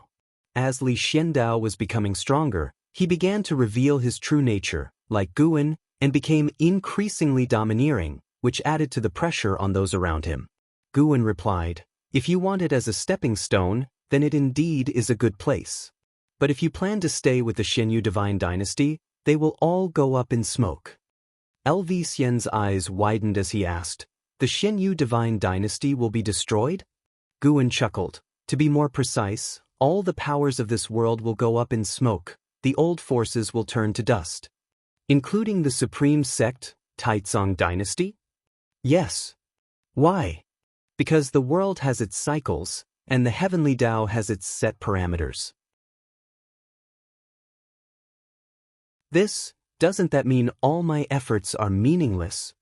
LV Xian turned pale, completely disheartened. Guwen shook his head, his words laden with profound meaning. Someone always survives. But think about it. If all the powers of the world disappear and 99% of beings turn to dust, and you survive, then after weathering that period, what will your status be in this world? Excitement shone on LV Xian's face as he thought more about it. He was so elated at the idea of being one of the supreme beings of the world that he even ignored how he would survive to that point. His gaze towards Guwen changed, filled with admiration. What level of cultivation was needed to foresee such an outcome? He didn't doubt Guwen's words because he had also heard legends about the evolution of the world. Many cataclysms had swept through the world since ancient times.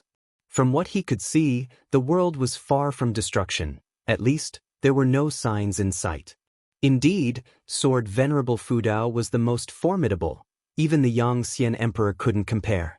LV Xian became exhilarated and started pressing for more information.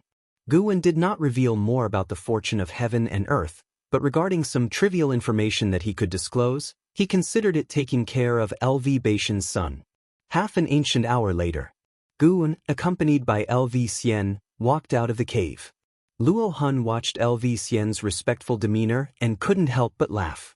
This LV Xian was so proud by nature that even the emperor had never been shown such reverence. It was unknown what abilities this young Guwen possessed to make a proud figure like LV Xian submit. Luo Hun watched from a distance, then approached them. Guwen, where is the book? Asked Luo Hun as he reached Guwen. Guwen casually took out Dream of the Red Chamber and handed it to him, saying, Green Hero Travel will be after a while. The author went out to make a breakthrough. Luo Hun's old face turned red as he said, What Green Hero Travel? I just like Dream of the Red Chamber. LV Xian asked curiously, What is Green Hero Travel? Dream of the Red Chamber. He knew of it because being interested in Guwen, he had read all of Guwen's writings. An Xan walked over and, hearing their conversation, couldn't help but look at Luo Hun with an odd expression, causing Luo Hun extreme embarrassment, wishing he could find a crack in the ground to hide in. After Guwen left Tianya Valley with an Xan and Blood Prison Great Saint, an Xan began disparaging Luo Hun, saying she hadn't expected the esteemed Luo Hun to read such vulgar books. Guwen looked ahead, filled with dissatisfaction. Stinking girl, daring to scold indirectly. He'd have to make her suffer a bit when guiding her cultivation later. In the wilderness, a gentle breeze blew.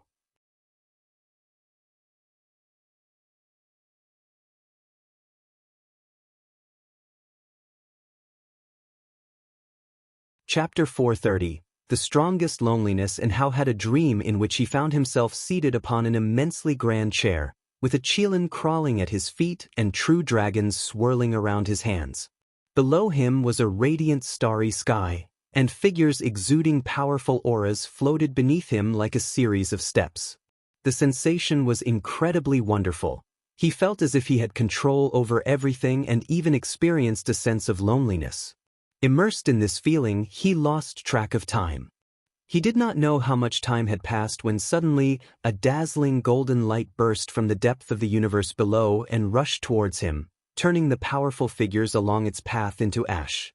The golden light shone on Enhao's face, making it feel scorching hot to the point of burning. Enhao suddenly opened his eyes, gasping for breath with sweat covering his forehead and his pupils still trembling. What met his gaze was the twilight sky, and his eyes instinctively caught the sight of the figure of the Annihilation God Emperor. The Annihilation God Emperor stood nearby, gazing up at the sky, seemingly lost in thought. Enhao sat up and was about to stand when the Annihilation God Emperor's finger pressed on his forehead, rendering him immobile. At that moment, Enhao felt his mana and chi blood freeze, making him extremely uncomfortable. Having reached the Nirvana realm, he had felt so powerful, confident to handle anything. But at that moment, he felt as if he had returned to the mortal realm, feeling his own insignificance once again. He looked up at the Annihilation God Emperor, his expression of shock rapidly turning into one of resentment. You have the same look in your eyes as he did, possessing the same life grid, but you are still far from his level, the Annihilation God Emperor said, looking down at Enhao. Enhao gritted his teeth and asked, "Who is he?" "His name cannot be mentioned. This entire great heaven and earth cannot bear its consequences. If mentioned, this great heaven and earth would instantaneously turn into nothingness." Enhao's eyes widened. It was the first time he heard of such power. Neither the Yangxian Emperor nor Holy Heaven could achieve such feats. Having traversed so many great heaven and earths, it is rare to encounter someone with such a grand life grid as yours. I grant you a divine skill. Now it remains to be seen how high you can reach. As he spoke, the Annihilation God Emperor's index finger emitted demonic chi, which burrowed into Enhao's forehead. Enhao, unable to move, was extremely nervous. As the demonic chi entered his body, he did not feel any discomfort, which made him even more uneasy. The Annihilation God Emperor withdrew his hand and said, "What you saw earlier were the memories of that being. Remember that sensation. It is the power you must strive with all your might to pursue." With those words, the Annihilation God Emperor vanished from the spot. Enhao then, freed from constraint, swiftly got up. He could no longer sense the presence of the Annihilation God Emperor. Not a trace was left, as if everything he had experienced was just an illusion. Who exactly is he? Enhao furrowed his brows, touching his forehead subconsciously, feeling that he had gotten himself into big trouble. Meanwhile, far away in the Third Medicine Valley, Groom withdrew his gaze. When the Annihilation God Emperor approached Enhao, he had been paying attention. This Annihilation God Emperor was merely a free immortal in terms of cultivation level. If he dared to harm Enhao, Groom could eradicate him even faster, but it seemed as though the Annihilation God Emperor intended to bring an opportunity to Enhao. After the Annihilation God Emperor left, Groom checked Enhao's fate once more and found that his future had changed. Enhao was already on the path of the chosen, but after receiving the legacy from the Annihilation God Emperor, Enhao grew even stronger, which reminded Groom of Long Zhan and Lu Han, who could just barely surpass him. What exactly is the origin of the Annihilation God Emperor? What does a higher realm refer to? Groom looked up, and beyond the outer heaven was the universe, surrounded by the silent destruction domain. The entire universe seemed infinitely vast, with no end to be seen in any direction. His gaze involuntarily fell upon the boundary gate, guarded by the heavenly spirit god. Perhaps to reach beyond the universe, one must pass through that gate. But approaching the boundary gate would mean destruction by the heavenly spirit god, a terrifying existence capable of effortlessly annihilating the Taoist hidden immortal. Groom then thought of the immortals he had encountered. It seemed that there were even more terrifying and vast beings above the immortal path. "Master, the sect leader is here to see you." A disciple ran up to Groom and whispered. Groom, standing in front of a wooden railing, withdrew his gaze and nodded to the disciple, then walked towards his loft. Returning to the room, Groom saw LV Baitin, who immediately rose to greet him. I've told you so many times, there's no need for such formality, it feels so alienating, Guan complained. As LV watched him walk over and sit down, he finally spoke. I was ignorant before. Knowing your true identity now, proper courtesy must be observed. Gu and his face remained unchanged, but he was pleased inside. Old LV really understood people's hearts. He invited LV Batian to sit and asked why he had come. Your disciple, Su Jie, had a conflict with a family. It was a misunderstanding, and I have had the family release him and have tried hard to ease the relationship.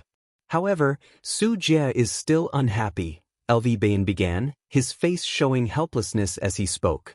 Due to the prior incident with the Wu Ju, LV Batian dared not be careless.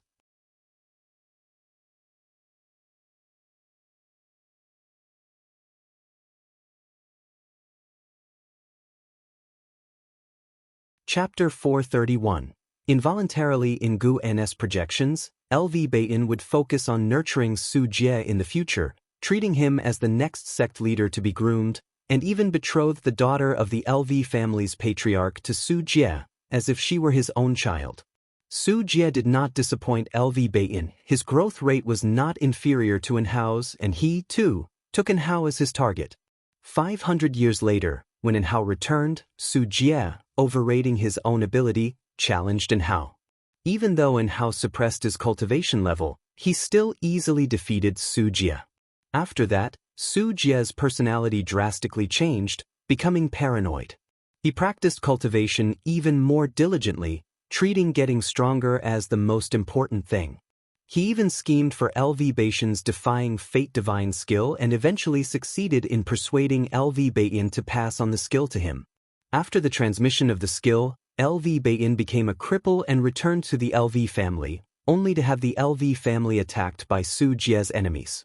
In that chaos, LV Batian died. Although Guan could see the future, he was not panicked, because he knew these events would occur only if he did not intervene. To deduce cause and effect, one must set oneself aside, an approach that allows for more accurate foresight. This is why many who are aware of their heavenly destiny refuse to engage in worldly affairs, because they cannot predict the choices they would make in the future, and thus they try not to change the course of the world. Guan was not displeased with Su Jie because of this. He was more reflective on both of their fates. LV Batian's choice to choose Su Jie brought disaster upon himself, and it wasn't that Su Jie intended to harm him, it could only be said that fate was playing tricks on people. One thought can turn one into a demon or make one an immortal, but who really knows whether their own thought is right or wrong? Guan muttered to himself, truly moved. Downstairs, the blood prison great saint looked up, pondering the words of his master. Could it be that LV Batian was about to become a demon? That would be just great. The blood prison great saint had no fondness for LV Batian at all. Knowing that LV Batian might be in trouble, he only felt schadenfreude, even looking forward to LV Batian disappointing Guan. After watching for a while, Guan turned and walked back inside the house. Night fell, and the lights of the third Medicine Valley lit up one after another, revealing the mortal world's charms. 20 years later, in the third Medicine Valley, the sunlight was bright, birds circled above, and the shapes of disciples practicing cultivation could be seen everywhere, with Supreme Sect disciples riding demon birds flying across the sky. Guan lay underneath the mystic pure tree with his hands behind his head, looking at his attribute panel. Name, Guan, lifespan, 899/1, 393, 608, 114. Physique, mixed Yuan Dao golden body. Cultivation level, perfect Xian Yuan Zi Zai immortal realm, almost 1.4 billion years of lifespan and close to 900 years old. Guan, looking at his age, felt the passage of time, unaware of how old he had grown. Yet his mentality remained young, and he was still able to converse with some of the younger disciples. The fat as a buffalo white spirit rat came over and nuzzled his waist with its head, in a flattering manner. Guan paid it no attention. It followed and circled to his front and said in a low voice, "Master." It spoke in a childlike voice, indistinguishable between male or female. Last year, the white spirit rat had just learned to speak the human language. Its growth also brought liveliness to the Third Medicine Valley. Almost every disciple who entered the valley had been bullied by it. It had a strong presence in the Third Medicine Valley, and the disciples respectfully kept their distance. After all, it was the master's demon pet. They couldn't fight back even if bullied by it. "Spit it out if you have something to say," Guwen said impatiently, looking at the white spirit rat with annoyance. The creature had recently been pestering him to raise a batch of female rabbit demons, which he found quite disgraceful. How could he, so esteemed and virtuous, have raised such a demon pet? Guwen thought of the 3 Tianyao sisters and the deep-sea dragon carp, seeming somewhat abnormal as well. In contrast, the blood prison great saint was quite steady. He would focus on nurturing the blood prison great saint from now on. "Master, I had a dream earlier where I was cultivating, and I still remember, it was a fist technique. Would you take a look?" The white spirit rat said softly, its beady eyes filled with excitement.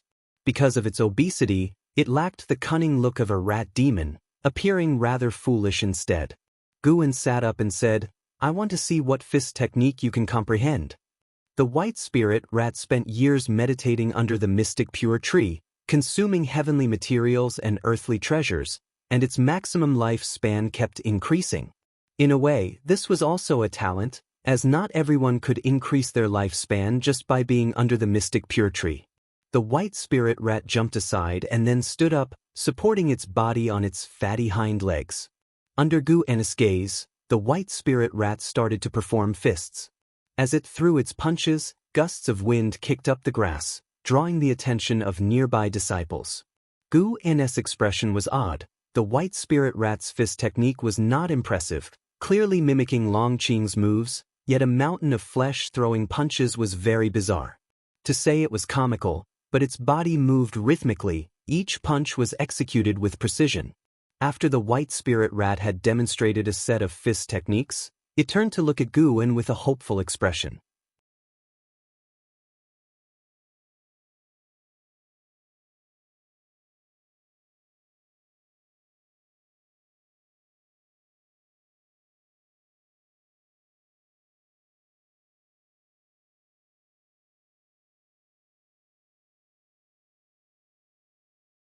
The blood prison great saint, on the other hand, contemptuously thought to himself, "Why doesn't such a powerful being dare to take a walk in front of the master?" In his view, the Annihilation God Emperor was wary of Guwen. Time continued to pass. As dusk approached, Guwen sat up. He stretched lazily, having had a very comfortable sleep. He even had a dream, as if he had experienced lifespan samsara. But it was not as real as the memories left by lifespan samsara. This made Guwen want to start another round of lifespan samsara. He stood up and walked towards the attic, spotting the white spirit rat on the way, which was looking at him with a plaintive gaze. Guwen noticed that one of its legs was twitching, clearly injured. It had been at a disadvantage at Long Qing's place. Fortunately, the breakthrough deepened their path of returning primordial spirit, Guwen said with a smile, a smug look on his face. Being cautious was always right. When he arrived at the front of his attic, Ji Xiaoyu walked out from inside. "Let's go up to talk." Ji Xiaoyu came up to Guwen and suggested in a low voice. After that, she went up the stairs first, with Guwen following behind. Once upstairs and in the room, Ji Xiaoyu began to cast spells, setting up restrictions around the room to prevent others from spying, even utilizing the power of the primordial Taoist talisman. "Is it that serious?" Guwen feigned surprise. Ji Xiaoyu fixed her gaze on Guwen, her eyes complex. Guwen touched his face and asked, "What's the matter? Have you awakened memories of your past life? Or rather, have you not gone through reincarnation tribulation at all? Who exactly are you?" Ji Xiaoyu asked softly. Guwen laughed and inquired, "Who do you think I am?" Ji Xiaoyu looked at him and said, "You take in orphans and give them the Long surname. Could it be that your real surname is Long?" Suspecting him Long Qing?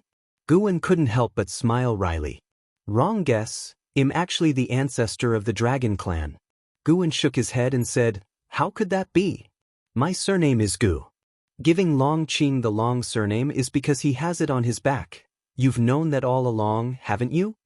Ji Xiaoyu responded, I have known for a long time, but I've also always had my suspicions.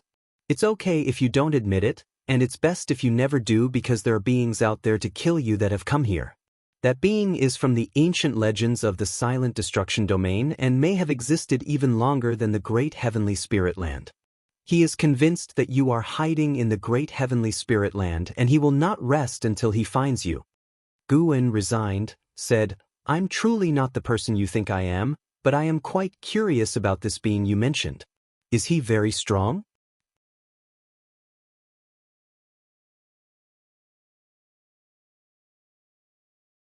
Chapter 433, Chivalrous Reincarnation, Yang Xian. He is naturally very strong, perhaps the most powerful being I remember, and I don't even know how high his Tao level is, but one thing is certain, if he discovers your true identity, or if you offend him, you won't stand a chance. Ji Xiaoyu looked at Guin and spoke seriously, her tone somewhat cold. Guin didn't get angry but was surprised as he asked, That impressive? Do you admire him? Ji Xiaoyu frowned and said, How could that be possible? I am just worried about your safety. He will take action next, and you must practice restraint, avoid revealing yourself, and try not to make a move if possible. What kind of move could I make? I'm just an ordinary farming cultivator, said Guin with a shrug. The more he acted like this, the more vexed Ji Xiaoyu became, thinking him too arrogant. Seeing her about to erupt, Guin continued, Don't worry, I know what I'm doing, and I'm really not who you think I am. Ji Xiaoyu calmed her emotions and said, It's good as long as you understand. After that, she released the power of the primordial Taoist talisman and walked past Guin. Guin turned to look at her and asked, Are you leaving just like that? Yes, I need to continue my cultivation, Ji Xiaoyu said without turning back. Guin didn't try to persuade her further, feeling helpless inside. I really am not a descendant of the Dragon Clan. As for the Annihilation God Emperor, he did indeed feel wary, but not towards this Annihilation God Emperor. It was the original one he was cautious of. Guin sat in his own chair and took out a leisure book to distract himself. Regardless, it was a good thing that the Annihilation God Emperor hadn't recognized him as Long Qing, nor had he seen through Long Qing's real identity. It proved that Guin still had time to grow. In this life, he wasn't going to be as reckless as Long Zhan. A year later, the 900-year-old Exen came to the hidden spirit palace where first he gathered medicinal herbs, with the deep-sea dragon carp following closely behind, carrying the basket for him. This herb, my junior sister should like it. This one for Jiang Qiong, it hasn't been easy for her. These are for Tian Yao, she has a big appetite. Guin mumbled to himself while picking the herbs. The deep-sea dragon carp had grown accustomed to this. He didn't speak. With his long hair reaching his feet, wearing white clothes and an elegant demeanor, like a gentle woman. His eyes seemed to hold tenderness, a face full of feminine charm, making it difficult to guess that he was a male demon. When Guin finished gathering, he took the basket and handed a bag of seeds to the deep-sea dragon carp. As the deep-sea dragon carp began to plant the seeds, Guin walked to the entrance of the hidden spirit palace and sat on his rocking chair, taking out a book. The water above shimmered, and the whole dojo was quiet, a perfect atmosphere for reading, occasionally complemented by the sound of whale calls, which struck the soul. An hour later, Guin finished savoring the book in his hand, pressed it to his chest, and started to reflect. The spirit of chivalry is precious. Who says immortal cultivation is only about benefits and lacks chivalry? Guin talked to himself, his tone full of emotion. Having finished reading the swordman book, he wished to wander the mortal world, live the life of a chivalrous swordsman. However, he had to maintain his schedule of gathering medicinal herbs.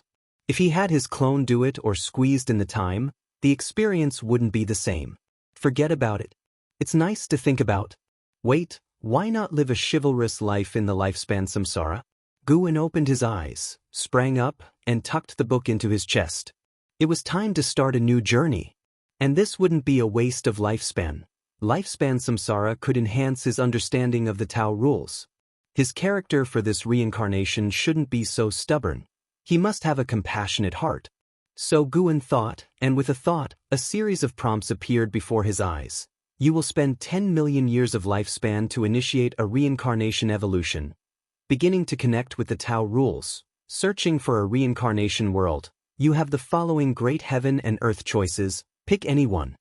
First, the dark heaven and earth. Second, the Dahong realm. Third, Xianqing great heaven and earth. It's the dark heaven and earth again. Guan really wanted to try his luck with the Black Profound Emperor, but his intuition told him that if he chose Black Profound Emperor this time, the Black Profound Emperor would surely be even more terrifying. Forget it. There's no need to mess around. Since he had chosen a life of chivalry, he should choose a world of lesser strength. Guan thought that the Dahong realm should be weaker than the great heaven and earth. Let it be the Dahong realm. You choose to reincarnate in the Dahong realm. Given that the Tao rules of this world cannot conceal your talent, you will retain the ability to seize lifespan, but you cannot activate the phased functions. Reincarnation evolution begins.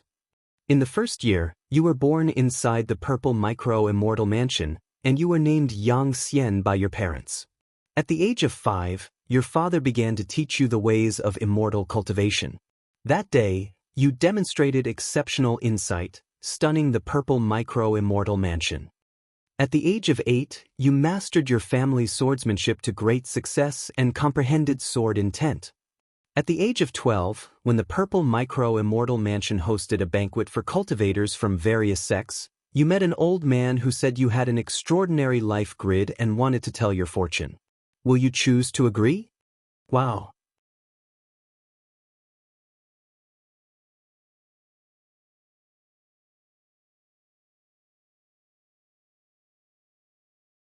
Chapter 434 Sword Dao Life. Although it was impossible to determine Yang Xian's realm from the hints, he seemed very strong. Most importantly, he was only 21 years old. Guan contemplated as he read the information. He even felt that the Dahong realm was stronger than the usual great heaven and earth, casually decorated with the word immortal. At 25, your master, the founder of the Thousand Swords Immortal, summoned you alone, the message read. When you went to see him, he claimed he wanted to pass on the position of head of the Thousand Swords Immortal Peaks to you. If you accept the chi fortune of the Thousand Swords Immortal Peaks, you will be able to command all the immortal swords, divine swords, and treasure swords there, and even gain longevity, but the price is the loss of your freedom. Do you choose to accept the position? Lose my freedom? No way. Guan immediately refused. In this life, he intended to experience the life of a chivalrous hero, not to pursue longevity.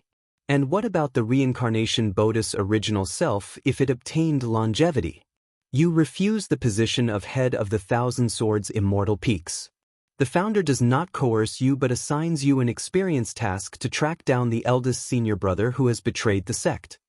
At 30, you arrive at Blood Deer City where the eldest senior brother was last seen. You meet Fang Meng, the city lord's daughter, and after a stream of fateful encounters, feelings blossom between you. Under her lead, you sneak into the underground city and come across a heritage, learning the killing sword technique. At 31, a mysterious cultivator attempts to sacrifice the entire city's population. You discover that he is the eldest senior brother you have been looking for. After a violent battle, he captures Fang Meng and threatens your life unless you destroy your sword intent. Do you choose to accept? Upon reading this, Guan mused that love was indeed a stumbling block for swordsmen. But as an aspiring swordman, how could he not save Fang Meng? If he listened to this eldest senior brother, he would be willingly surrendering. A dilemma. After a moment of struggle, Guan decided to trust Yang Xian. If the eldest senior brother felt threatened by Yang Xian, it indicated that he was wary of Yang Xian, who must also have an ace up his sleeve. If he died just like that, then it meant the path of chivalry was not viable. He would just read books in the future and give no further thought to it. Guan silently chose to agree. You agree to destroy your sword intent. You dissipate the sword intent within you and sustain serious injuries. Your eldest senior brother laughs wildly, mocking your foolishness and threatening to execute Fang Meng. At the critical moment, your master, the founder of the Thousand Swords Immortal, acts. Using his finger as a sword from millions of miles away, he instantly kills your eldest senior brother. Enduring the pain, you catch Feng Meng as she falls from the sky. At 32, as you're contemplating the sword Dao in the courtyard, Feng Meng visits you. She confesses her true feelings, wishing to marry you and for you to inherit her father's legacy and walk the path of immortal cultivation again. Do you choose to accept her? Never marry. Without hesitation, Guwen made the decision on behalf of Yang Xian. If the original self has not married, what right do you have? You reject Feng Meng's heartfelt proposal, leaving her deeply hurt. That night, you secretly leave Blood Deer City and pursue your own sword Dao. The subsequent hints were all about traveling and performing chivalrous deeds. Yang Xian did not return to the Thousand Swords Immortal Peaks, nor did he go back to the Purple Micro-Immortal Mansion. Seeing Yang Xian walk the path he wished to, Guwen felt gratified.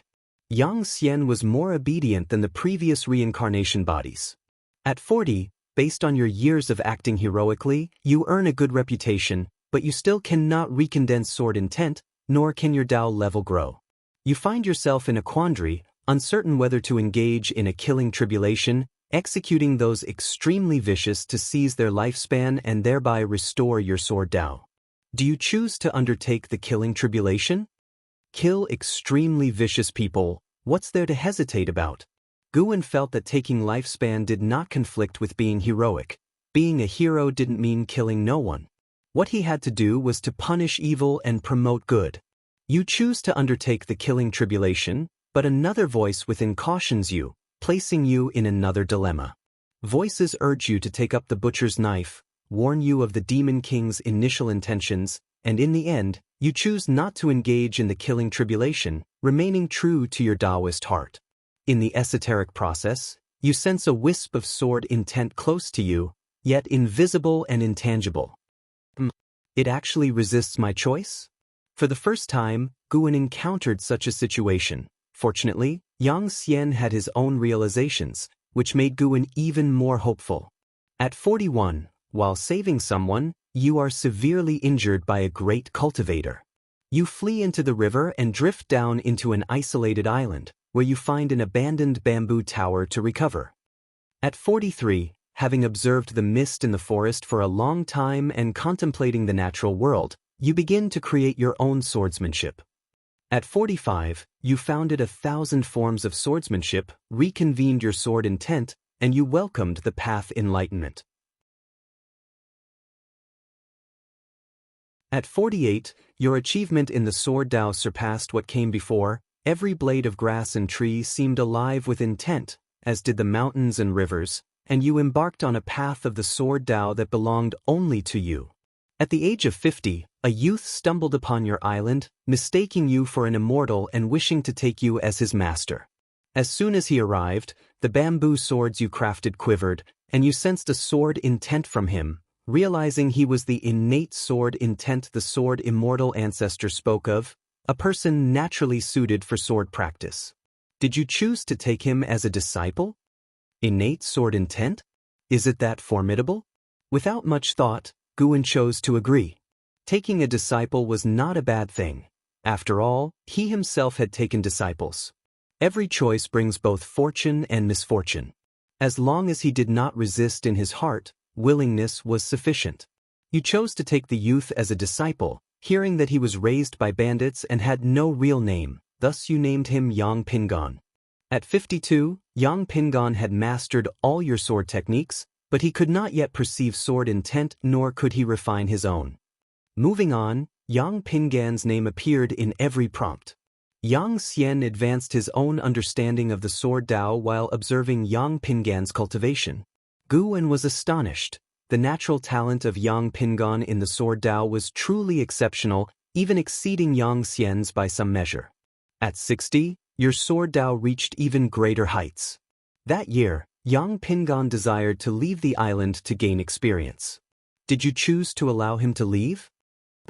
Having only practiced for a few years? With such little skill going out, is he seeking death? You disagreed with Yang Pingan's departure. Dissatisfied, Yang Pingon thus agreed to the rule you set. He could leave to gain experience only after he defeated you. He dedicated himself to intensive cultivation. Reading this prompt, a bad premonition suddenly arose in Guwen's heart. Could it be that master and disciple will turn on each other later? As Guwen pondered, he watched the incessant flow of prompts before him. It was still about cultivation, yet now included the challenges from Yang Pingan. Every 5 years, Yang Pingan would challenge Yang Xian, and according to the prompts, both master and disciple were growing rapidly. At 100, you once again ascended a step in your sword Dao, and your consciousness peered into the sword Dao river. You saw figures standing upon the river, and yearning for it, you drew closer only to encounter one of the figures swinging a sword at you, damaging your sword Dao.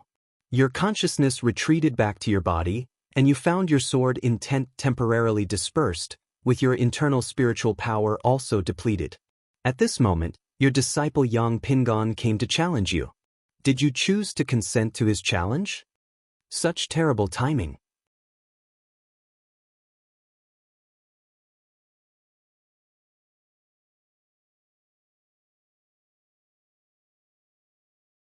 Chapter 435. Sword Saint, Great Hongdao Sky. After much hesitation, Guwen still chose to agree. After all, it was Yang Xian's life, and considering the affection between Yang Xian and Feng Meng, even in the absence of love and with old acquaintances departing, a farewell was appropriate. You chose to agree to meet Feng Meng. You packed up and left that same day. In the same year, you arrived in Blood Deer City and saw Feng Meng. She lay on her bed, her face devoid of any color, and you noticed an energy within her similar to sword intent but more complex and eerie. Upon investigation, you learned that Feng Meng had never married. The masked woman was a descendant of the Feng family. With her impending death, Feng Meng sought to test your feelings for her. Understanding the truth, you felt a mix of emotions. At the age of 509, no matter how much you helped, Feng Meng still succumbed to her illness. You stood before her grave in contemplation, standing for months as your hair turned from black to white. Suddenly, you felt a faint energy emanating from Feng Meng's grave, moving towards the distance. Believing this related to her death, you decided to investigate. Before leaving, you engraved wife of Yang Xian on her tombstone. Seeing this, Guwen suddenly felt ashamed. Had he originally agreed to marry Feng Meng, would the outcome have been different? The reminder for reincarnation continued. The mysterious energy moved slowly, and along the way, Yang Xian avenged evil and promoted good. His reputation as a virtuous swordman began to spread.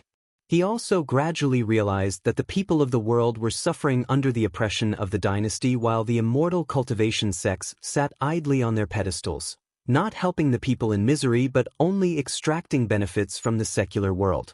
Thus, Yang Xian continued his charitable journey. Though his enemies grew more numerous, his mastery of the sword Dao was unmatched and unstoppable. Years later, following the mysterious force, he reached the outskirts of the imperial city, discovering bodies of commoners and cultivators piled up outside the city walls, discarded haphazardly into mountains of corpses, a horrifying sight. Seeing that the energy had entered the imperial palace, Yang Xian faced another moment of decision, as the imperial city was closed for a ritual, forbidding entry. Guwen chose to forcefully enter. This was not a moment in Yang Xian's life to shrink back. The reminder continued. Forced entry into the imperial city put Yang Xian in a difficult position, but wielding the heavens and the earth as his sword, he managed to enter the palace unharmed.